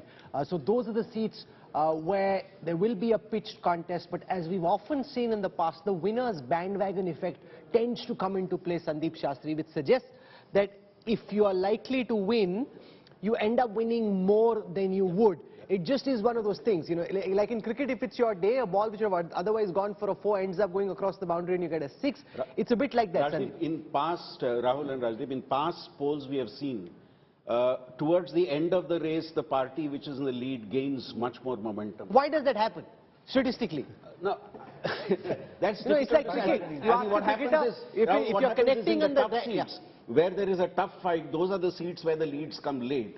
And the party which is ahead tends to take those seats where there is a tough fight. Please go ahead. In 2018, at one point, very late into the day, the BJP was beyond the majority. Yes. It fell to 105. So the reverse happened the last time. You know, I in fact went once to Dr. Qureshi on this when he was election commissioner, and I said, sir, you should check with all your officers on the ground. Do they generally go with the winner and start sort of declaring seats? And he said, no, that can't be there. But fascinating what's happening at the moment to some key candidates. You want to know what Karnataka is all about? Look at Lakshman Saudi. Lakshman Saudi in Atni is leading at the moment. He was Deputy Chief Minister with the BJP, switched to the Congress, and he is defeating at the moment a BJP candidate who was last time the Congress's winning candidate who defeated Lakshman Saudi. This is how complicated Karnataka is. 2018, Lakshman Saudi was the BJP candidate and Mahesh Kumatali was the Congress candidate. Kumatali switched, joined the BJP, Lakshman Saudi switched, joined the Congress. He's leading. This is a state of defectors. This is a state where politics also rotates. You are lovely people, but you love to change party loyalties. Rajdeep, I just want to remind you of 2018 when BJP crossed 100 and Congress was about 80 or so. In fact, you said on our channel we'll announce that the BJP is forming the government. But they just stopped at 100 and then it didn't move at all. So you're saying there are lots of tough seats which will be critical. which are going to finally decide. Purely from a data and analytics perspective, there's nothing really called the winner's bandwagon. It's like cricket, you know. Batsmen say, jis din hai, us din ball kahin beech mein hi lagti hai. You know, it's a bit like that. It doesn't actually make any real sense because the chances that extra votes coming isn't more because it's your day. There is nothing called it's your day. So far. You know, this is the point I'd like to make. Mr. Modi was the Brahmastra of the BJP. And anything that you see swinging towards the BJP is the Prime Minister Modi contribution. Complete. Okay, we have leads currently for 212 seats, the Congress leading on 106. I can try and show you how many seats is the BJP holding on to from their 104 wins the last time. We have trends for 99 of those. The BJP's retained ratio, its ability to hold on to the seats it won last time is just 54. They're losing almost half the seats they had in the last election. The Congress had 80 seats the last time. We have trends for 76. The Congress's retained ratio much better than that of the BJP. 70% of the candidates who won last time, on those seats the Congress is still leading. The Janata Dal Secular is the weakest of the lot. 34 leads of the 37 seats that they had last time. The JDS retaining only 26% of the seats, losing 74. The Congress being the primary beneficiary. Now this is interesting. And just think of it mathematically. As the BJP's vote share in Old Mysuru went up, the JDS's vote share has come down, and the Congress, being where it was, has been able to gain a lot of the advantage in Old Mysuru and benefit from the BJP improving its stock. This will be one of the big issues, R.K. Upadhyay, for Old Mysuru, where the Congress is benefiting because the BJP is doing better in Old Mysuru, and the Congress is being able to show a better performance there. In fact, both BJP and Congress concentrated on the Old Mysore area because they knew that is where they need to do the harvesting. And both of them went aggressively, and BJP not having the base, so they have just gone up. But it has helped the BJP did a lot of the irrigation, the Congress is doing the harvesting. Harvesting has come to the Congress. You know, and it's important. You know, the BJP is a party that looks to the future. If the BJP has to grow in Karnataka and ever get a clear majority, it has to do well in Old Mysuru. There was a by-election a couple of years ago. The BJP won it. They won two. And so you've got the BJP having the potential. Remember, if the JDS starts declining, all that JDS vote is not going to the Congress. In fact, it's a large part of it is going to the BJP. Yeah. So the BJP certainly has a future in Old Mysuru. In this poll, the JDS's vote which is coming down, the primary beneficiary in this election is the Congress. bene- In later elections, it may be the JDS. Congress base is higher. Rahul, I'll tell you why that's happening. So The Congress base is higher. That's right. You see, the Congress has a larger traditional base in Old Mysuru. The BJP had a lower one. The BJP is slowly coming up. As it comes up, it's taking JDS votes. In fact, one strategist told me for every 10 votes that the JDS is losing, 6 are coming from are going to the BJP, 4 to the Congress. But because the primary opponent of the JDS was the Congress benefits from a triangular fight. Rahul, Old Mysuru then, you know, the game plan of the BJP seems to be long term. In terms of saying, you know, let's get this a bipolar election, let's get the JDS out, let it be a Congress versus the BJP, and when it's Congress versus BJP, it will be the BJP. You know, I asked Home Minister Amit Shah this question in Bengaluru about how the Congress could benefit in Old Mysuru because of the efforts he was making. He says the problem with you lot is that you think short term. I'm playing the long game. And that's the vision that he has, that even if it hurts the party's fortunes in this election, he thinks they will do better in time to come. Congress now at 108. We have leads for 214 seats, and this is the way it looks just at this moment. The BJP strike rate currently is around 39%. That's not a very happy strike rate from the Bharatiya Janata Party's perspective. The Congress has a strike rate of 50%, and the Janata Dal Secular at this moment seems to have a strike rate of only 10%. So it's not looking good from the BJP's perspective. The question is, will the Congress be able to hit it out of the park and cross 113, or will they stay a little short? At this moment, Sandeep Shastri, if you're at 109, 10 leads still to come. The Dhol guys may be in business. I've always been maintaining, Rahul, that one party will get a majority, and now with the BJP at 82, it seems more likely to be the Congress. And I've always said, when the Congress is ahead, it goes to a majority. We have only had an assembly with no clear majority when BJP has been the single largest party, or Janata Party in 1983. And Professor Shastri, fascinatingly, what's happening in urban areas. Congress leading in 30, Look at and Bangalore. the BJP in 13, JDS in 1. Yes, you were saying Bangalore? Look at Bangalore, it's turned completely. Out of 28, leads are in for 26, Congress leading on 19 and BJP on 7. You know, that is fascinating, because you see, what it shows is that, and you know, that's why I said be very careful before we make analysis. Prime Minister's road show changed Bengaluru. The fact is, we are seeing an election where anti-incumbency is a reality. What that anti-incumbency means is different in different parts. It could mean gas cylinder for somebody, it could mean potholed roads and flooded roads for the other, it could mean my local MLA was not available during COVID. So the nature of anti-incumbency varies, but urban Karnataka, unlike other parts, BJP not doing so well. Explain that. Yes, and Rajdeep, if you look at Bangalore city, yes, the leads of the BJP are all in the fringe areas of Bangalore, where traditionally they have done well. Those are seats where BJP MLAs have been winning consistently, same person winning. So those are the seats they are retaining. You look at the heart of the city, all the seats are winning. Yes, go ahead. Please go ahead. Point. Very simply, if you look at Bengaluru, Bengaluru votes 3 ways, we said, Lok Sabha, Assembly and BBMP. But suddenly it so happens that BBMP does not exist. So when you blame the BBMP, the people have gone out possibly and blamed the Assembly candidate, right. which is unfair. Bengaluru never votes like that. But then, that was a mistake. So the lack of a cooperator, has made you take out your eye from the So candidate. basically what we are seeing, Rahul, in these early trends is clearly what we call the anti-incumbency factor. By the way, the BJP, Congress has done 111. Now 111 is seen as an unlucky number by some. It is Nelson. In cricketing terms, 111. If I show you the power map as it looks like for Karnataka at this moment, the BJP is doing well in coastal Karnataka. So along the coastal regions, the BJP is doing well. In Bombay, Karnataka, which used to be the bastion of the Bharatiya Janata Party since 2008, you've got a lot of blue. There's also a lot of blue in Hyderabad, Karnataka, or Kalyan, Karnataka. And in the southern part, Old Mysuru, once again, the Congress is doing well. This used to be largely green in past elections because it's a JDS stronghold. Now you've got a lot of blue. And in Bengaluru as well, there's a lot of blue. Just for a moment, I want to shift attention to Uttar Pradesh to show you what's happening in the elections over there.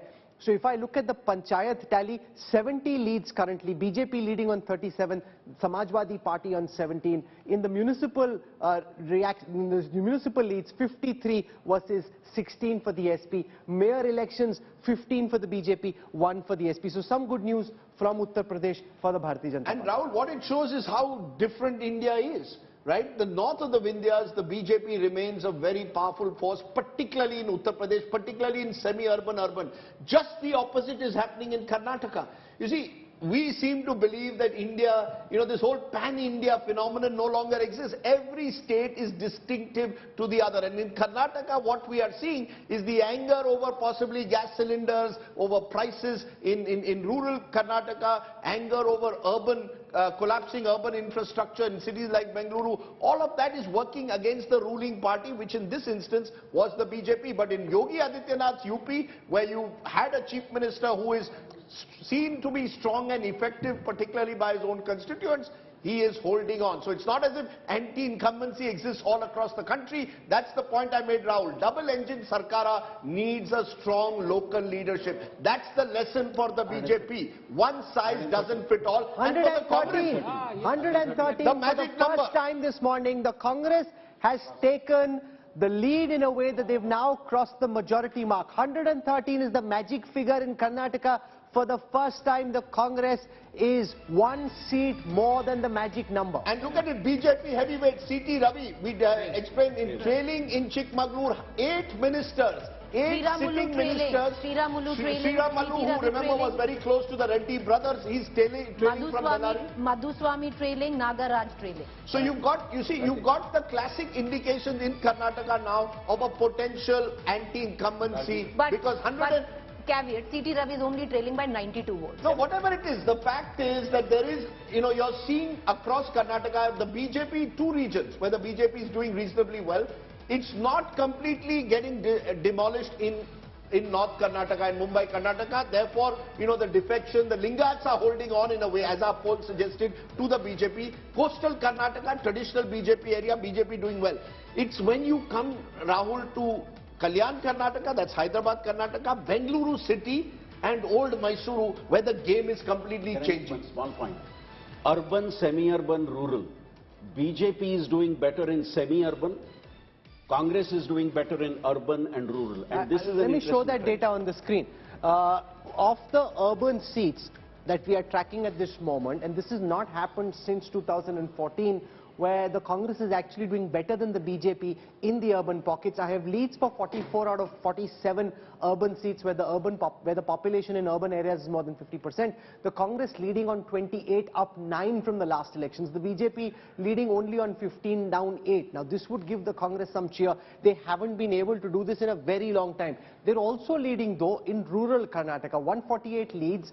The Congress is currently leading on 79 of those seats. The BJP is leading on 52, down 13. It's not a good day from the BJP's perspective, but it's a great morning from the Congress's perspective. And there's a lesson there, Rahul, for the Congress. Just as the BJP needs to relook at double-engine Sarkara and have stronger chief ministers, the Congress also has, in Karnataka, empowered their local leaders. You see, the fact is, Mr. Siddaramaiah, Shiv Kumar, MB Patil, these were the ones who were deciding on the seats. It wasn't a high command culture. The fact that you had a congressman from Karnataka as Congress president also helped. But you have a very localized Congress. It wasn't the Gandhi Parivar dictating terms. In fact, they gave greater space to Congress local leaders. Can I just make a point on that? I think in the last phase of the Congress ticket distribution, you had this conflict between Shiv Kumar and Siddaramaiah where the centre intervened. But you're right. Over 25 seats only. Yeah, but you're right in saying that be it Rahul Gandhi's campaign or Priyanka Gandhi's campaign, they focused on local issues. There was no reference to national issues in their speeches. I beg to differ They between kept because their campaign local. Mr. Shastri, I covered the rally of Priyanka Gandhi. I have to say, on ground, Priyanka Gandhi was getting a way warmer response than Rahul Gandhi. She was the one, if you remember, who actually introduced and kick-started the 2,000 rupee guarantee to women. She's the one who's actually done more road shows and rallies than even Mr. Khadge. Even Mr. No, Khadge. I'll tell you what happened. So Rahul Gandhi in his first speech spoke about Adani. And he was given feedback from the local unit. Can you focus instead on national issues then, local issues? and then went on his next rally and said, I'm announcing a new guarantee, which is free bus travel for women. So what happened? There was course correction. Bus travel came later. A lot of people on ground didn't quite understand bus travel, but they understand 2000. Yeah, but even bus travel, trust me, even bus travel makes a difference to women. I will make this point. Preeti's here. Preeti's here, and Preeti, you're being outnumbered by men, which is unfortunate because on the ground, women are speaking more loudly than men. No, Please go ahead. Please go ahead. Preeti, yes, go ahead. Let her finish. What I was saying was not outnumbered by men, but that's the the sorry on the ground, women are being outnumbered by men. In terms of course, the women always the kingmaker, never quite the king. That's always happened. If you look at the representation that they've got, how many? 6 candidates by Congress, 7 candidates by the BJP, 3 candidates by the JDS, 5% representation. Terrible. If you just look at that. But all I was saying was on ground, I met a bunch of women who looked at Priyanka Gandhi and said Indira Gandhi. So there was at least some resonance there. Okay, Ek Sherni, Saw Langur, Chikmaglur. The two Gandhis, remember 1978, Rahul, when Indira Gandhi wanted to make a comeback, where did she go? Karnataka, Chikmaglur defeated Virendra Patil. In 1999, Sonia Gandhi wants to make her political debut. Where does she go? Bellary defeats Sushma Swaraj. Traditional Congress state where the Congress then scored its usual self-goals, lost out, the BJP grew at the expense of the Congress. This election has a template for the Congress. Localize your election, you have half a chance. You did it in Himachal, you may be, just maybe, doing it at the moment. It's much closer than we think. Rahul, much closer, 85. And 85 is a good number at the moment. Congress is ahead, no question. But it's much closer. Okay. It's not fair enough. Rajiv, I just want to make a point. I think it boils down to the guarantees guaranteeing 5 years for Congress. Because that must have played a very huge role. You're saying that made a difference? Definitely, because look at it from the point of view of the women.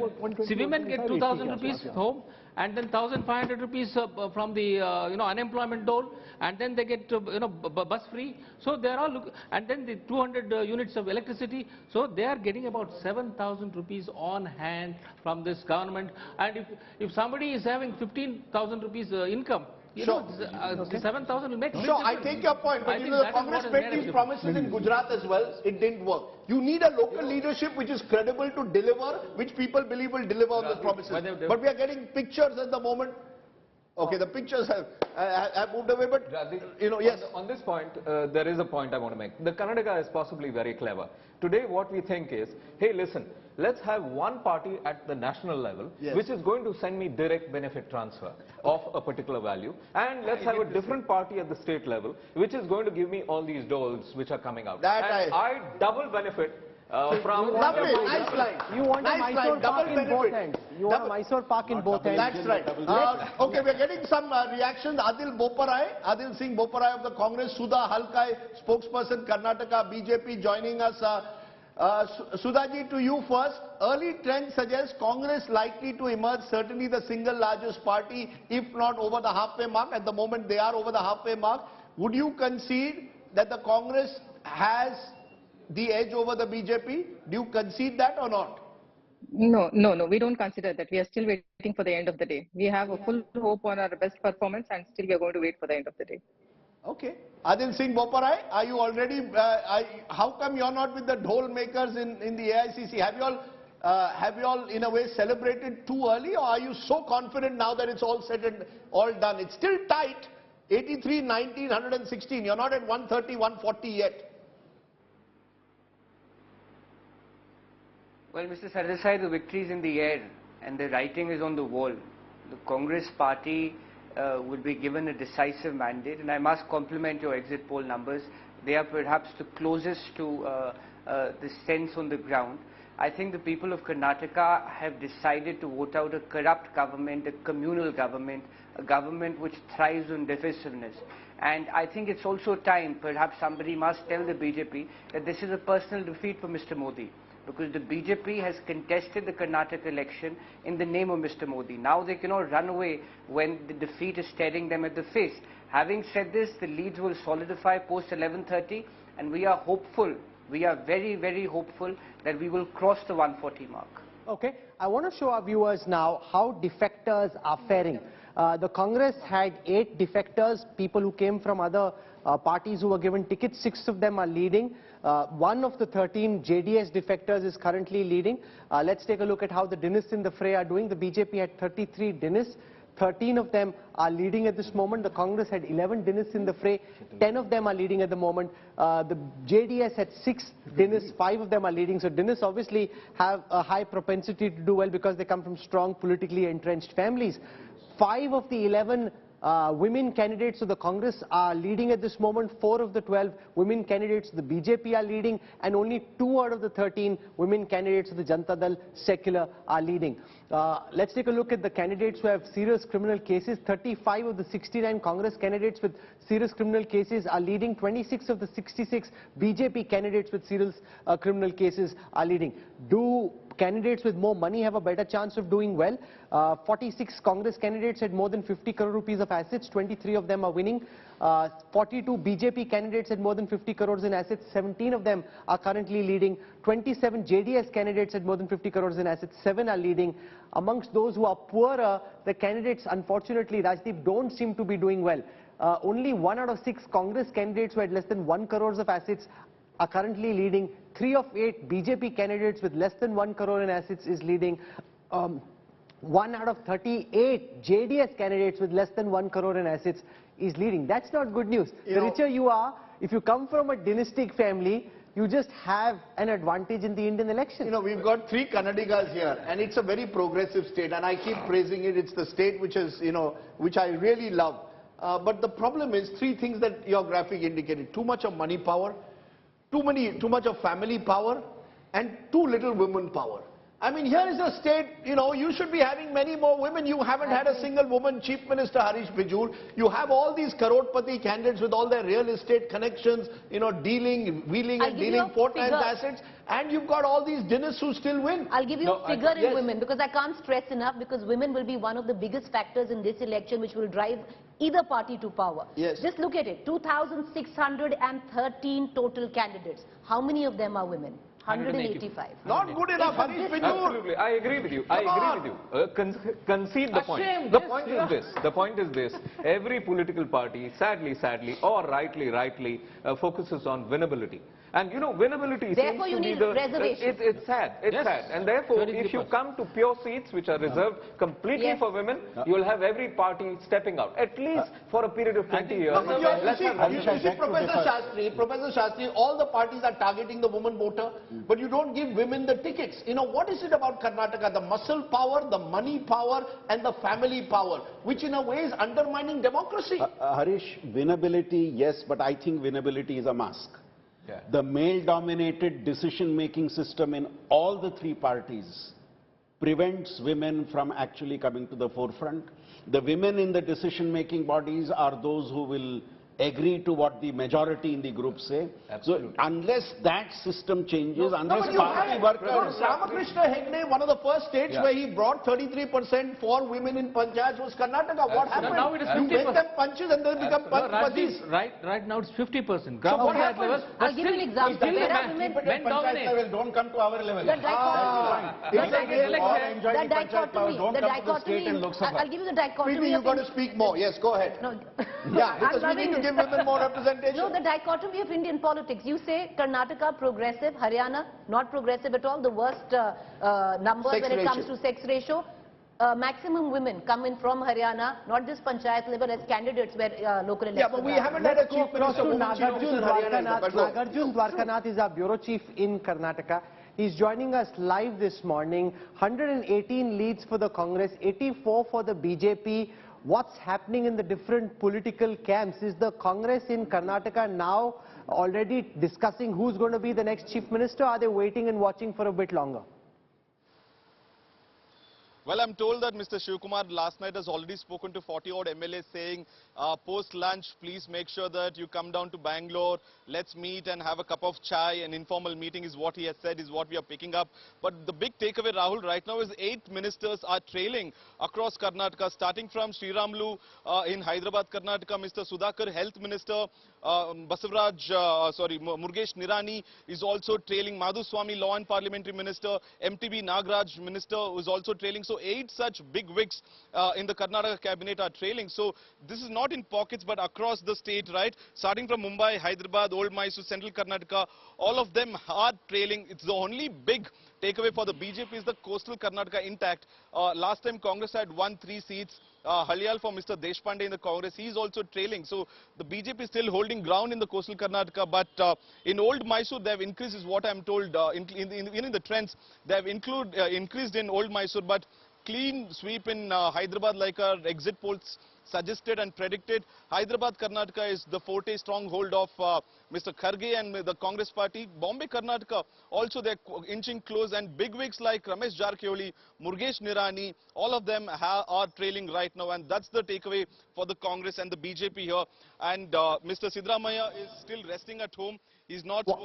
You know, there's a big name that has just been given, Ramesh Jarkioli. And again, a symbol of all that is wrong in Karnataka politics. Remember, he is the one who brought down the H.D. Kumaraswamy government, multiple-time MP from his constituency in Belgavi district. And he was contesting against a 35-year-old doctor. And after a long time, I met a rather impressive young man who was really committed, it appeared to. So, you see, there is hope. If you give new candidates, younger candidates, maybe, you can defeat some of these heavyweights. I don't think Jarkioli will lose easily, so we'll wait to see. There's a bit of a flutter at Chief Minister Bomai's residence at this moment. A snake has been caught at Bomai's residence, which is, a metaphor of sorts, because there's a lot of talk about poisonous snakes in this campaign. A snake being caught at the Chief Minister. I've been here. It's in the middle of an urban area, so I'm a bit surprised that this is where his father used to stay. He's not gone to the Chief Minister's official residence. A little bit of trivia. Karnataka is the land of the king cobra, Agumbe. Go to Agumbe, you get this beautiful space. Cobra. That's the cobra been taken out. It's the land of the king cobra. So lots of cobras, both in politics and outside. In politics, there are snakes. In real life, venomous snakes in Karnataka. There is a very interesting data set from the India Today election intelligence dashboard that I want to play out. Because for a long time, since 2014, when the BJP and the Congress have been in a duel, the BJP has been getting the better of the Congress. I want to show you what's happening in the direct fights. Okay, that's Priyanka Gandhi Vadra. She's gone to a temple this morning. There are those live images of Priyanka Gandhi Vadra. She's doing a puja this morning, praying to the gods for whatever it is. I'm assuming also partly for a Congress victory. Early in the morning, Priyanka Gandhi Vadra at a temple. All the gods are being recalled this morning. All the netas recalling all the gods that they can. This is in Himachal Pradesh. Remember, she has a lovely house in Mashobra.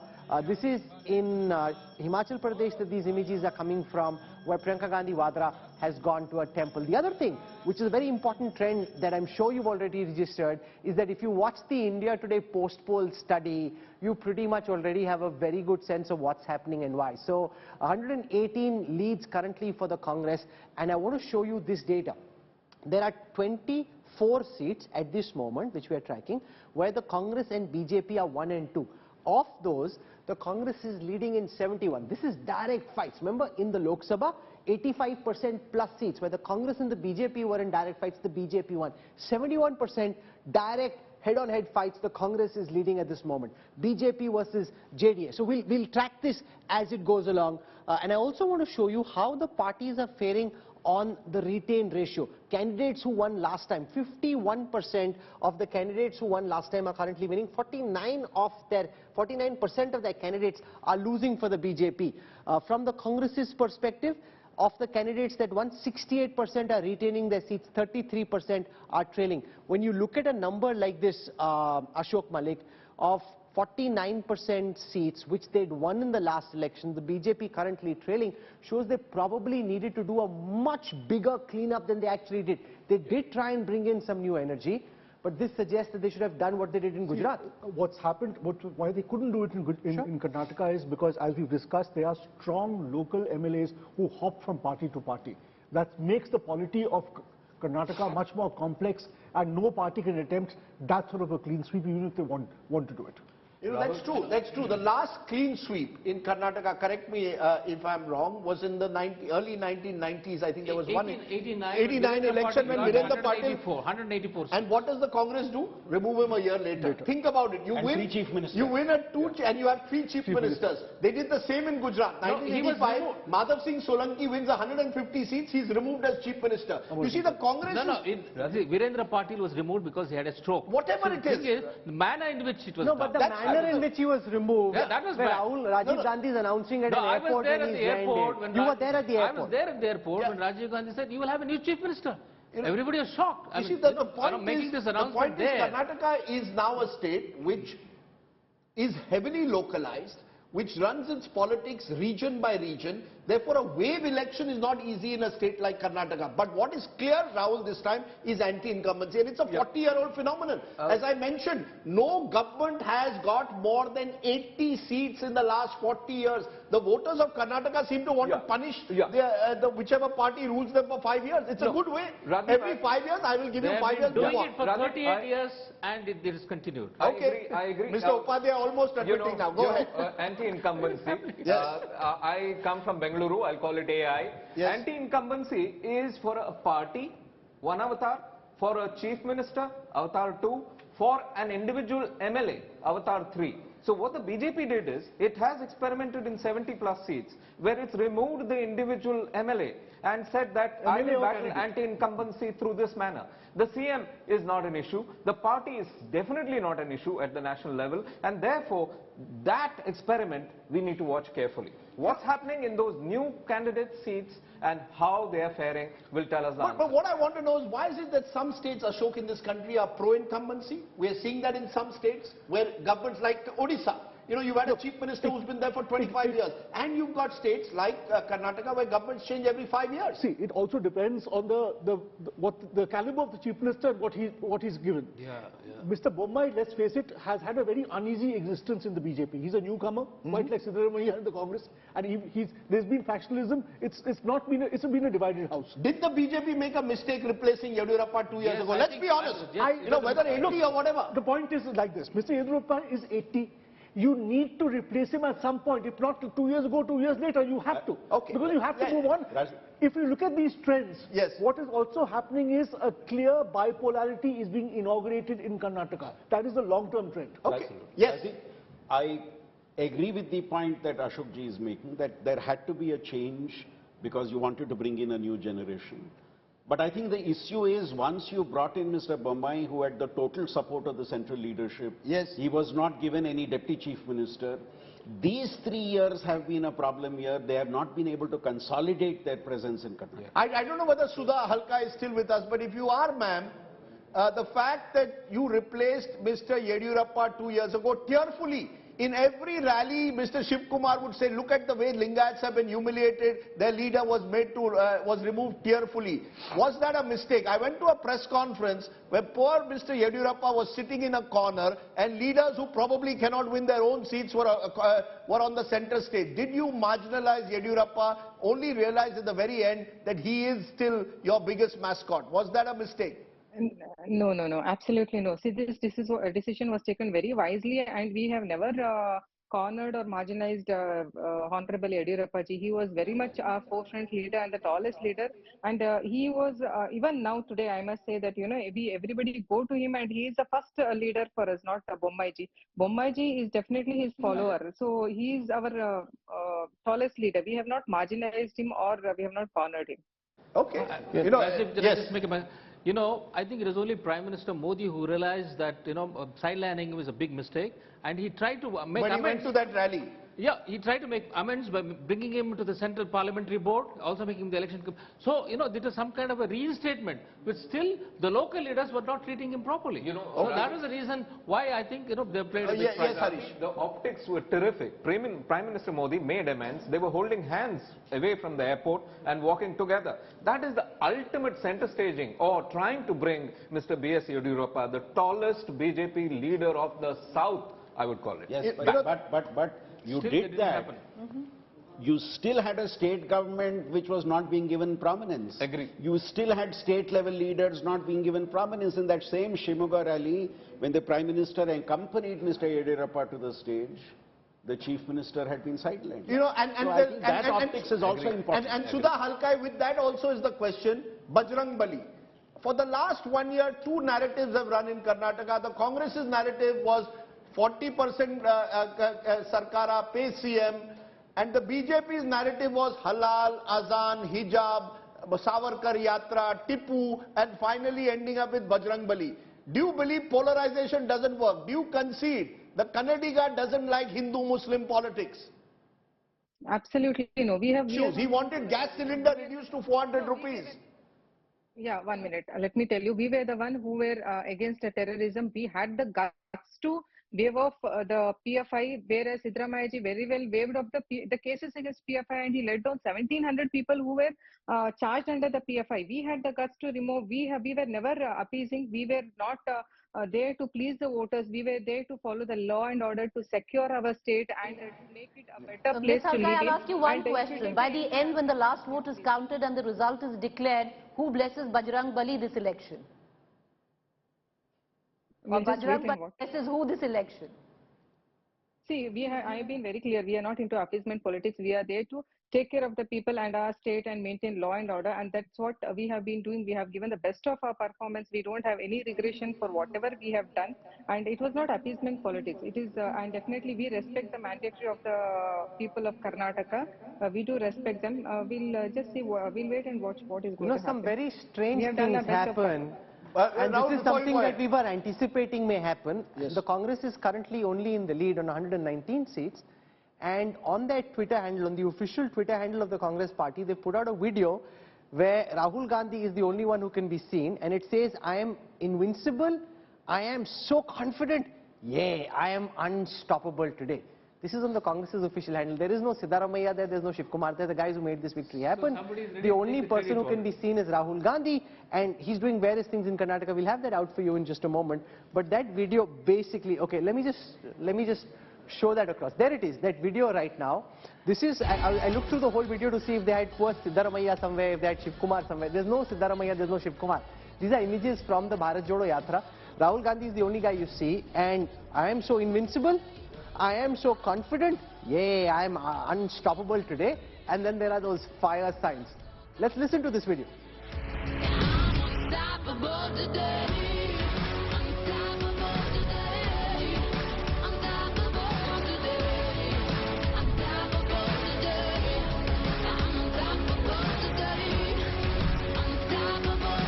You know, Rahul, since you all are namesakes, and good friends. Come on, that's not mine. That's my great misfortune. How can you blame me just because we shame others? This is ridiculous to have this kind of a video. Can I give you an explanation? No, but don't blame me for this. No, I'm not blaming you. I'm just telling you, making that very clear. Can I give you an explanation? The explanation is simple. And troubling for the Congress, because they will misread the verdict. This is Rahul Gandhi did 2 rallies in Gujarat in one day. They got demolished, just 2 rallies, right? Because he didn't want to be identified possibly with a losing cause. Terrible for the Gujarat Congress. Rahul Gandhi didn't go to Himachal at all. The Congress won Himachal. Finally, Rahul Gandhi has gone to a state, campaigned, and they won. So you see, Rahul, you know, the sycophants who gather around the leader will say, leader, you've done it. To be fair to Rahul Gandhi, he did one good thing, 2 good things in Karnataka. Credit to him. One, Bharat Jodo Yatra invested a lot of time through Karnataka and gave the Congress an early fillip with Shiv Kumar and Siddaramaiah holding hands in August, September, showed a picture of unity with the leader. Number 2, Rahul Gandhi, to his credit, gave the local leadership. No, but why are they putting out these videos? Why is Rahul Gandhi taking the credit for this? Because every party, BJP or Congress, has sycophants surrounding it. Boss, they are winning because it's a localized campaign. No, you give now Rahul Gandhi is saying, yeah, I'm unstoppable, I'm invincible. I mean, that's ridiculous. He should also get credit. The problem with Indian politics... but he's getting all the credit. He's the only one who's getting the credit. No, you see, the fact is, in that video, they should have had Siddaramaiah, they should have had Shiv Kumar. They're the guys who've done all the hard work. Can I ask you this? Honest answer. They won the election. How much did you see Bhupendra Patel when BJP won Gujarat? It was all about Mr. Modi. Our politics is obsessed with these leaders, these larger than life leaders. Rahul Gandhi is hardly larger than life. Gujarat, it was about Mr. Modi. Bhupendra Patel was just a side note. When it came to the election was run.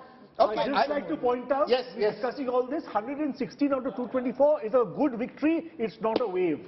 Rahul, yeah, but Karnataka, as I said, has not had a wave for 30 years, 40 Rahul, years. I think the point on the projection. Yes. When you were seeking votes from people, the Congress had Siddaramaiah and Shivakumar big photos and Rahul Gandhi small photo.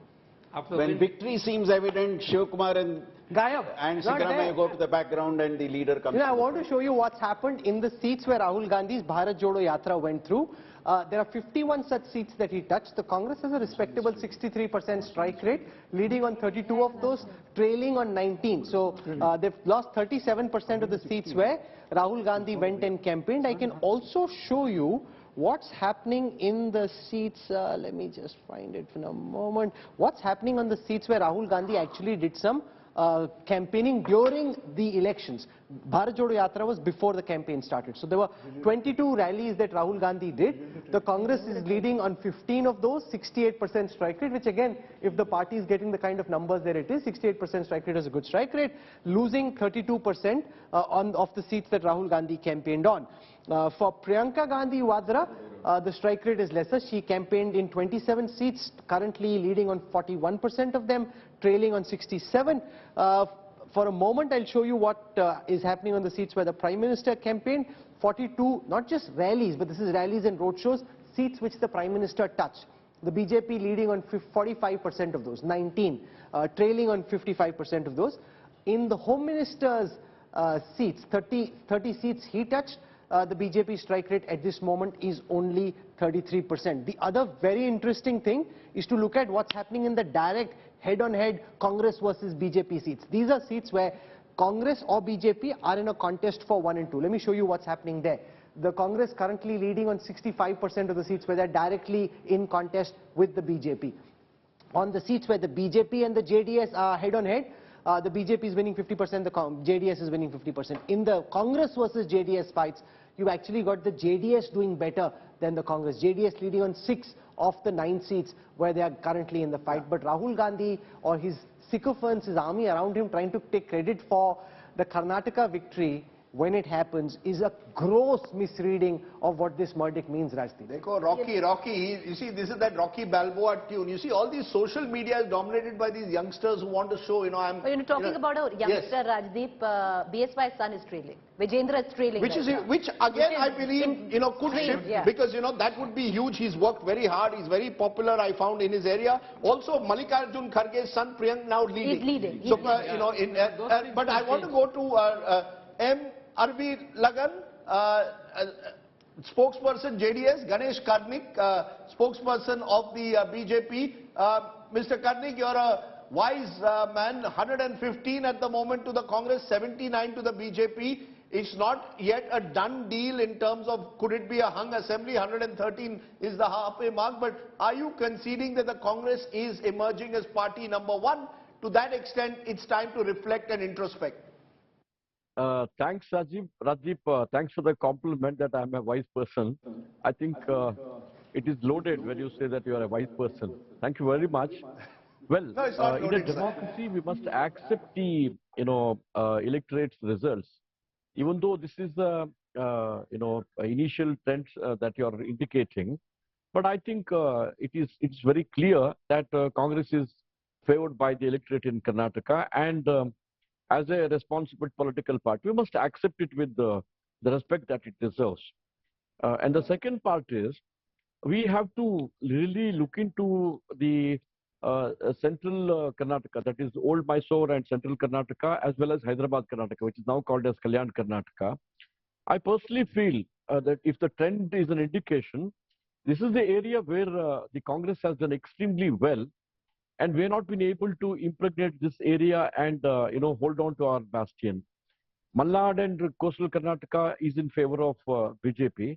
Let us wait and see. Let us wait and see if the trends are. You're in a way being very honest about the fact that there are parts of Karnataka where clearly the campaign has not worked, and every region has a different reason for possibly the way votes are being polled. Triangular fight somewhere, the Dalit, Muslim, SC, ST, Kurba, Ahinda combined working in some parts. But to the JDS spokesperson, sir, what is the role the JDS wants to play now?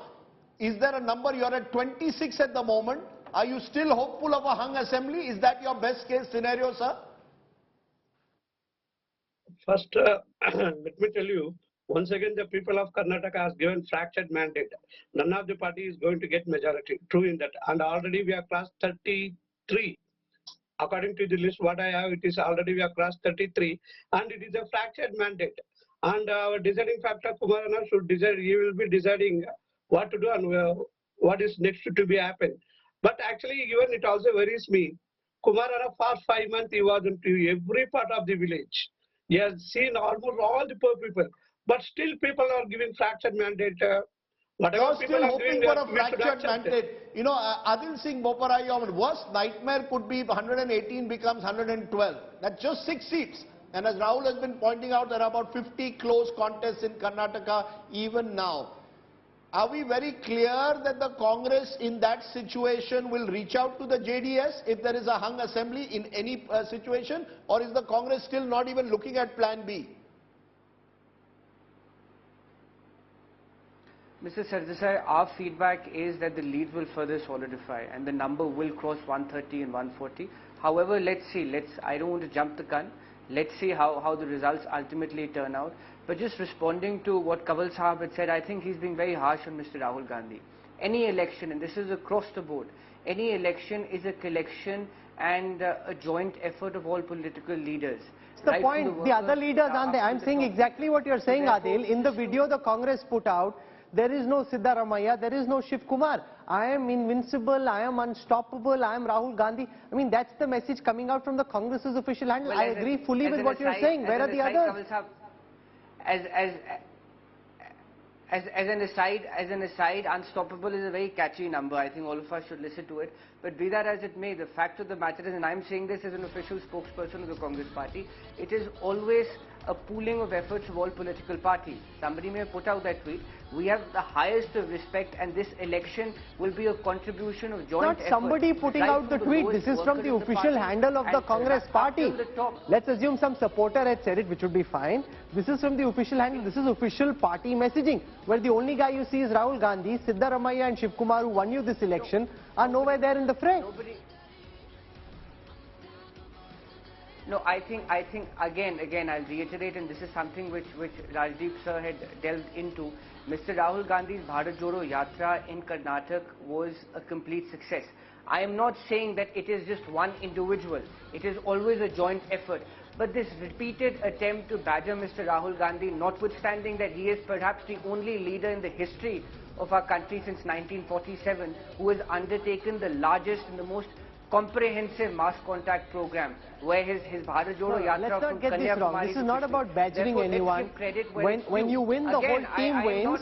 When you win, the whole team wins. This is about messaging. Look at the video that's playing out on the screen. The only leader you see there is Rahul Gandhi. There is nobody else. You see Vijender Singh, the boxer, just briefly, so he's also in the Congress, if you want to call him a leader. He did contest. But everybody else is the common man, and you've got Rahul Gandhi. No Shiv Kumar, no Siddaramaiah. Sure, I just want to show our viewers what the margin calculator is telling me at this moment. This will give you a sense of where that 117 could end up. 117 leads currently for the Congress. My margin calculator shows me that there are 29 seats where the gap between the #1 candidate and the #2 candidate is less than 1,000 votes. Of those, 12 leads are currently with the Congress, 11 with the BJP. So if the winner bandwagon effect holds, the Congress could possibly get 11 plus 6 from the JDS, 17 odd more wins, or at least some of these 17 wins. The number of seats where the margin currently between the winner and the runner-up is less than 500 are 21. The Congress leading on 8, the BJP leading on 8, the JDS on 4. The number of seats where the gap between the #1, #2 candidate is less than 100 votes. There are 6 such seats. The BJP is leading on 3. The Congress is leading on 2. So there are quite a few contests at this moment, Rajdeep, where there is a dead heat between the number 1 and the number 2 candidate. So this 115 could still change in either direction. You know, because my sense is at 110, the Congress can reach out to independents and not rely on JDS. The moment you start relying on the JDS, you're in trouble. Anything below 110 is the worst possible nightmare for the Congress. That's why I caveated even when I spoke just now to Adil Singh Boparai. The Congress will be secure only once it crosses 120. Below that, you know, you get into all the games. The ideal situation for a DK Shivkumar is 115 to 120. For Siddaramaiah over 120. For below 113, it is Mr. H.D. Kumaraswamy who will be on that elephant laughing his way, to wherever he wants to go. Remember 2 weeks back, Mallikarjun Kharge said, even 120 will be difficult because we have had Operation Lotus in Karnataka in the past. He was saying, let's get at least 130. So even within the Congress, small above the majority mark is something they are not very confident. Yeah, but it at least means that you don't have to go overnight to resorts. You can wait for 6 months. It can be a Diwali. It can be Diwali resorts. But it won't happen in the summer. in Madhya Pradesh, they were very close to the majority mark. Yet they weren't able to hold on to their government. But if they don't handle Shiv Kumar well, could something happen over there? Sure. Rahul, what happened in Madhya Pradesh was they were below the halfway mark. Just below. Just below they needed the independents and Samajwadi Party, and then they formed the government. That's why I said. And they made some of them join the so Congress. So therefore at 115 they are not secure. Much smaller. BJP was 2 seats. That's right. And the gap was much smaller, absolutely, Ashok. So at 115, you're okay, but you're in serious, you're going to have nightmares every day. Below 115 or below 113, you're in serious trouble. Below 110, you might as well book the resorts already. That's the kind of politics. So, Preeti, your sense, I'll tell you something. Shall we reveal your sweepstakes number? No, why mine? You reveal yours. I want to keep my private, like the ballot. Can I reveal my sweepstakes number? You reveal yours. But should I, Rahul? Only if he obviously thinks he's very close, which is why he's revealing the sweepstake number. Otherwise, Rajiv would not reveal the sweepstake number. I am hoping, my birthday is coming up, and I'm hoping all of you have paid for it and I win the sweepstake. Well, I'm very close to you. You know that. I'm very, very close to Rajdeep. But having said that, Rajdeep, when you're talking about the Congress, I was at the war room of the Congress. The minute you enter the war room, now this is where, what they've done this time around. It's very interesting because how they fought this campaign, made it hyper-local, how the PCM campaign came, 40% Sarkara came. So for the first time, they have this well-oiled machinery which is working behind the scenes, who's giving actual, these dockets that we got, who's giving actual dockets to each regional leaders, who actually went ahead and, when Rahul Gandhi came in, said that these are the issues you need to touch on. If you're going for a rally, say, in Mumbai, Karnataka, which is Kittur, Karnataka, this is what you have to say. Who was running this? Was it Sunil Kanagulu? Was it Sunil Kanagulu? Was it others? But for a moment, let's spend a moment on Sunil Kanagulu, because he's like this Prashant Kishore kind of character in the Congress party. He was part during the 2014 Modi campaign. He, along with Prashant Kishore, was part of the BJP's campaign for Modi at that time.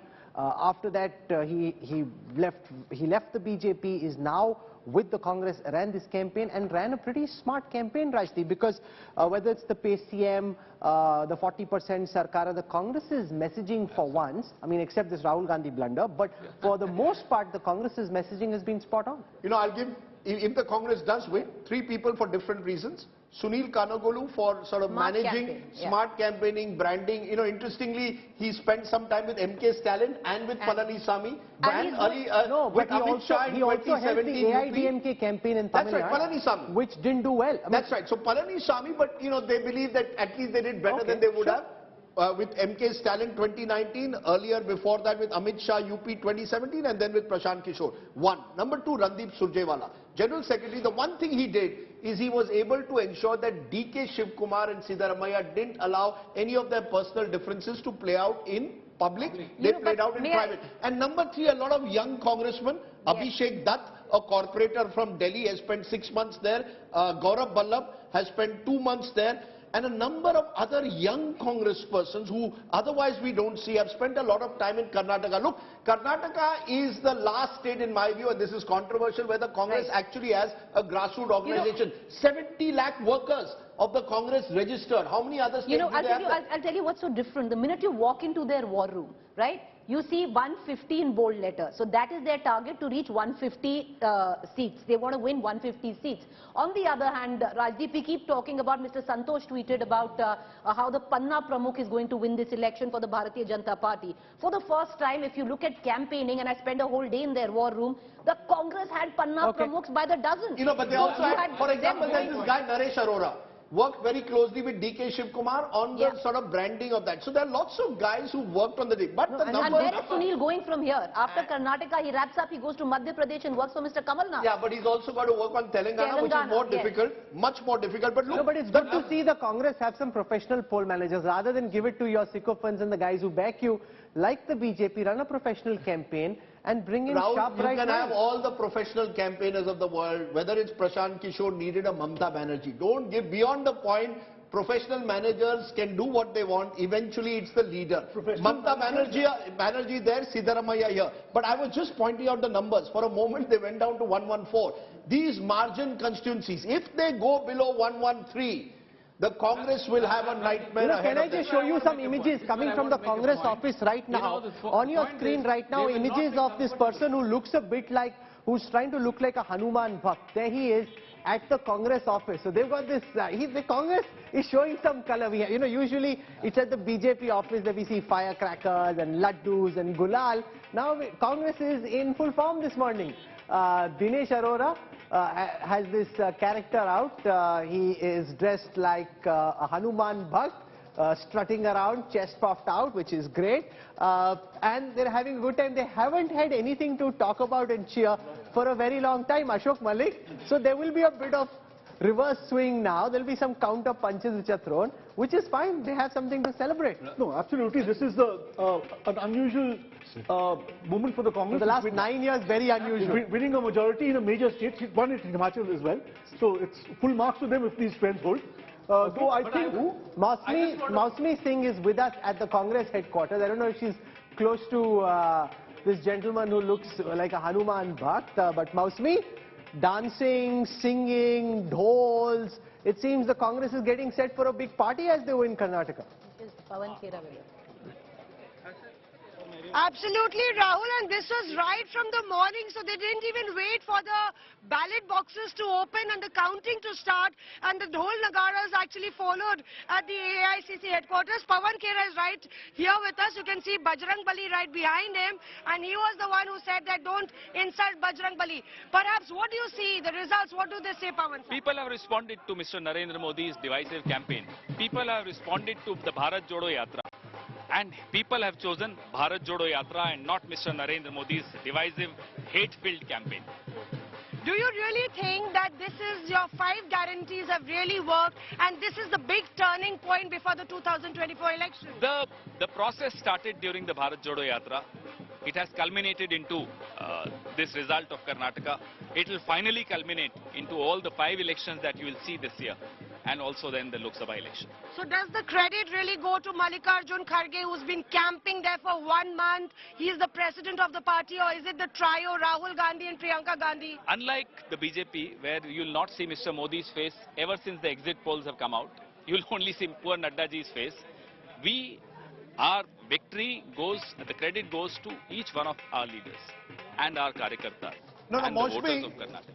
Moshmi, will Pawan... particular campaign in which people-centric issues were raised by Mr. Rajdeep has a question. Go on, Rajdeep. You know, I am surprised Pawan Khera is not mentioning the name of the 2 strongest leaders of Karnataka, Siddaramaiah and Shiv Kumar. You know, do they concede that this is a victory of local politics? Why is it only, when you win, it's about the Gandhis, when you lose, it's about the local leaders? Why not reverse it this time? Give credit to the local leaders. Absolutely. You know, Rajdeep is asking why isn't it about the local satraps like DK Shivkumar, Siddaramaiah? When you win, it is about the Gandhis. When you lose, it is about the failure of the local leadership. Rahul, this is Rajdeep, this is a very, very cliched response that I don't expect from you anymore. These days, it's all about faces. You tried to convince us all these 9 years that it's all about faces. Now that the leading Siddaramaiah is a face. Mr. Siddaramaiah is a face.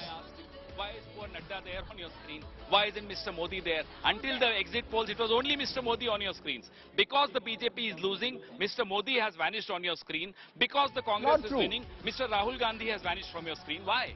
Mr. Khera, then Siddharamaiah and DK Shivkumar, they should be the faces of your victory, isn't it? Of course they are. Of course they are. You see all our local channels, they are. But the election, the political dynamics, the way they are, it is Rahul Gandhi, it is Mr. Kharge, it is Priyanka Gandhi. Of course they are there. You can't wish them away. I am sorry, Rajdeep, even if you try to. No, we are showing all the party presidents. Moshbi Singh, please tell Pawan Khera, please tell Mr. Khera that we are showing all the party presidents, Mr. Kharge and Mr. Nadda. If it is a general election, we will show Mr. Modi and Rahul Gandhi. Absolutely. You know, even on India Today, we are showing the party presidents. It's about Mr. Kharge and JP Nadda. We aren't showing Rahul Gandhi, and therefore we are not showing Prime Minister Narendra Modi as well. When we lost Tripura, I saw Mr. Rahul Gandhi's face there. So you were blaming Rahul Gandhi for a defeat in Tripura. But you don't want Mr. Rahul Gandhi to get even an iota of credit for a victory in Karnataka. I'm impressed, Rajdeep. He gets. Of course he gets. Moshbi Singh, sorry. Moshbi, please tell Mr. Khera, we give credit to Mr. Rahul Gandhi. I'm only saying that it should be treated as a collective. We do give credit to Mr. Gandhi, but will they concede it's a collective? And Rajdeep is saying that it is a collective act. It is not an act of Rahul Gandhi's Bharat Jodo Yatra or Priyanka's leg of rallies. It is about a collective responsibility. I think, Rajdeep, you are becoming a victim of the divisive narrative of Mr. Narendra Modi. Don't try and divide us. Bharat Jodo Yatra also was a collective initiative of the Congress party and of the people of India. So don't try and divide Congress party. We cannot be divided. It is a collective initiative, Bharat Jodo Yatra. It has culminated into a collective effort, which has culminated into this victory of Karnataka. But if Bharat Jodo Yatra doesn't work in Madhya Pradesh, then will you say that it is a failure of Rahul Gandhi, Bharat Jodo Yatra? Believe me, it will work in Madhya Pradesh. Why do you want to talk about defeats on a day when we are winning? We will win all the 5 states that are going for an election. Does this really, I asked you, is it the turning point for the Congress party after 2018, a massive victory on the cards for you? Moshmi, this is a turning point for India. India is fed up of the kind of divisive narrative which Mr. Modi personally has become a brand ambassador of. Importantly, who's going to be the chief minister is the big question that everybody is asking. Mr. Kharge has called in all the MLAs in case an Operation Lotus is in place, and the MLAs have been put on high alert. They'll be coming back to Bangalore. What do you expect? Our legislative party will decide. They will meet and they will decide who the chief minister should be, and then the leadership will finally take a call. Is that there's a storm brewing, because will Karnataka go the Rajasthan way is now everybody is asking, because you have Siddharamaiah pitched against DK Shivkumar for that post. There is no such issue. The storm has already come. It has destroyed the BJP. There you are. Importantly, Rajdeep, Rahul, Mr. Kharge has called in all the MLAs. It's a new Congress that you're seeing. Celebrations, confidence, strategy in place, and Mr. Kharge, the president of the party, rarely do you see camping in a state on the result day. He's right there tracking every report, every minute as the results pour in. Moshbi, I don't know what they're giving you at the Congress headquarters, whether they've got the money this time for laddus. I'm sure you're getting laddus. Ask them to give you some nice Mysore Pak. That's the best sweet that you can get there at the Congress headquarters. I'm stuck here with idli and vada. Idli, vada and sambar. The best breakfast. If you see this side, a lot of color and action. You can see Hanuman in action here. Speak to this guy. Mousmi, try and go speak to this Bajrang Bali Bhakt who's come to the Congress headquarters. Let's see what his story is. Mousmi, just try and walk across to him. Mousmi, go across to that guy, because Bajrang Bali was as important a character in this election. This gentleman who's now dressed as a Hanuman Bhakt. Let's just go and try and speak to him. Grab him, get him away from the other channel. Let's see what he has to say. Yeah, I'm sorry, Rahul, the sound and the noise is just too loud. I'll show you the colors here. All over, you can see on the podium behind there, lots of people cheering and sloganeering here. You can see Hanuman ji in action with lots of moti ke choor ke laddu. आप हनुमान जी का कपड़ा पहन के आ गए हैं. क्या संदेश live there. What are you saying? जो व्यक्ति ने रोजगार की बात रखी, जिस व्यक्ति ने महंगाई की बात रखी, जिस व्यक्ति ने भ्रष्टाचार की बात रखी, जिस व्यक्ति ने ईडी और सीबीआई की बात रखी, उसको जिस व्यक्ति को डराया गया, जिस व्यक्ति को भगाने की कोशिश करी, लेकिन कर्नाटक की जनता ने देखा जो व्यक्ति गरीब के साथ रहता है, गरीब की मदद करता है, कर्नाटक की जनता ने उसको आशीर्वाद दिया। आज राहुल गांधी मल्लिकार्जुन जी को आशीर्वाद दिया और हिंदुस्तान की जनता देख रही है किस तरीके से आज जो स्थानीय मुद्दे थे लोगों को करा गया और देखा गया, उसी को देखते हुए आज the Jai Shri Ram slogans here in the Congress office are a rare sight, and here Moti ke choor ke laddus. Kripalji, just zoom in on this celebration of sorts that we are seeing in the Congress office after a period of more than 5 years. People having Moti ke choor ke laddu, the Hanuman ji ki gada, and you remember Mr. Kharge had said, Jai Bajrang Bali tod bhrashtachar ki naral. Yeah, Bajrang Bali. All other Congress leaders right now are tweeting out, which is Jai Bajrang Bali. Each and every Congress leader is now tweeting out Jai Bajrang Bali. You know, Preeti, but Preeti was making a very interesting point, and you may want to amplify it. You remember what happened in Himachal Pradesh. In Himachal Pradesh, the Congress won, but there was a funereal air, almost as if they didn't want to celebrate. Of course, it was the day of the big BJP Gujarat victory as well. But now you're seeing the other way. Do you believe, Preeti, really, from what you saw in the Congress war room, met Kharge, do they really see Karnataka as a revival? Will they appreciate that this is a big state victory, but Karnataka is not India? Do you think that they will now start demanding from the allies, we will dictate terms to you, only opposition unity on our terms? Okay, those are the first images of Siddaramaiah, the former chief minister, on your screen right now. Let's listen. He's winning in Varuna, his constituency. Let's see if he wants to say something. He doesn't really want to be saying anything at this moment, but he'd be happy with these results. 117 leads for the Congress at this moment. I think so. You know, this is a number that they have been working on very hard. But then still they will not be very happy unless they cross 125. Yeah. Because, you know, in 2008 also, I remember BJP for the first time getting 110, and they were 3 short. And they were so nervous, they got all of the 6 independents, and then they had... And eventually you had a government with 3 chief ministers over 5 years. Listen to me, let me finish. So from 100, they got 6 independents, and then it was good. But they wanted more, because they were not, comfortable. So that is when Operation Kamal was started. So where do you think Congress will be confident? 125? I think 125. Yeah. 125, but you wanted to finish the point, Preeti, about Congress. The sense that I was getting from the entire teams, like I worked at Kharge's team, Siddaramaiah's team, the entire war room, there was a sense of desperation that they had to win this election. They see, I'm sure, this win as a phoenix moment for the Congress. Because most of them realized when you spoke to them right from the cadre level to way up, that if they don't win Karnataka as a party, they are finished.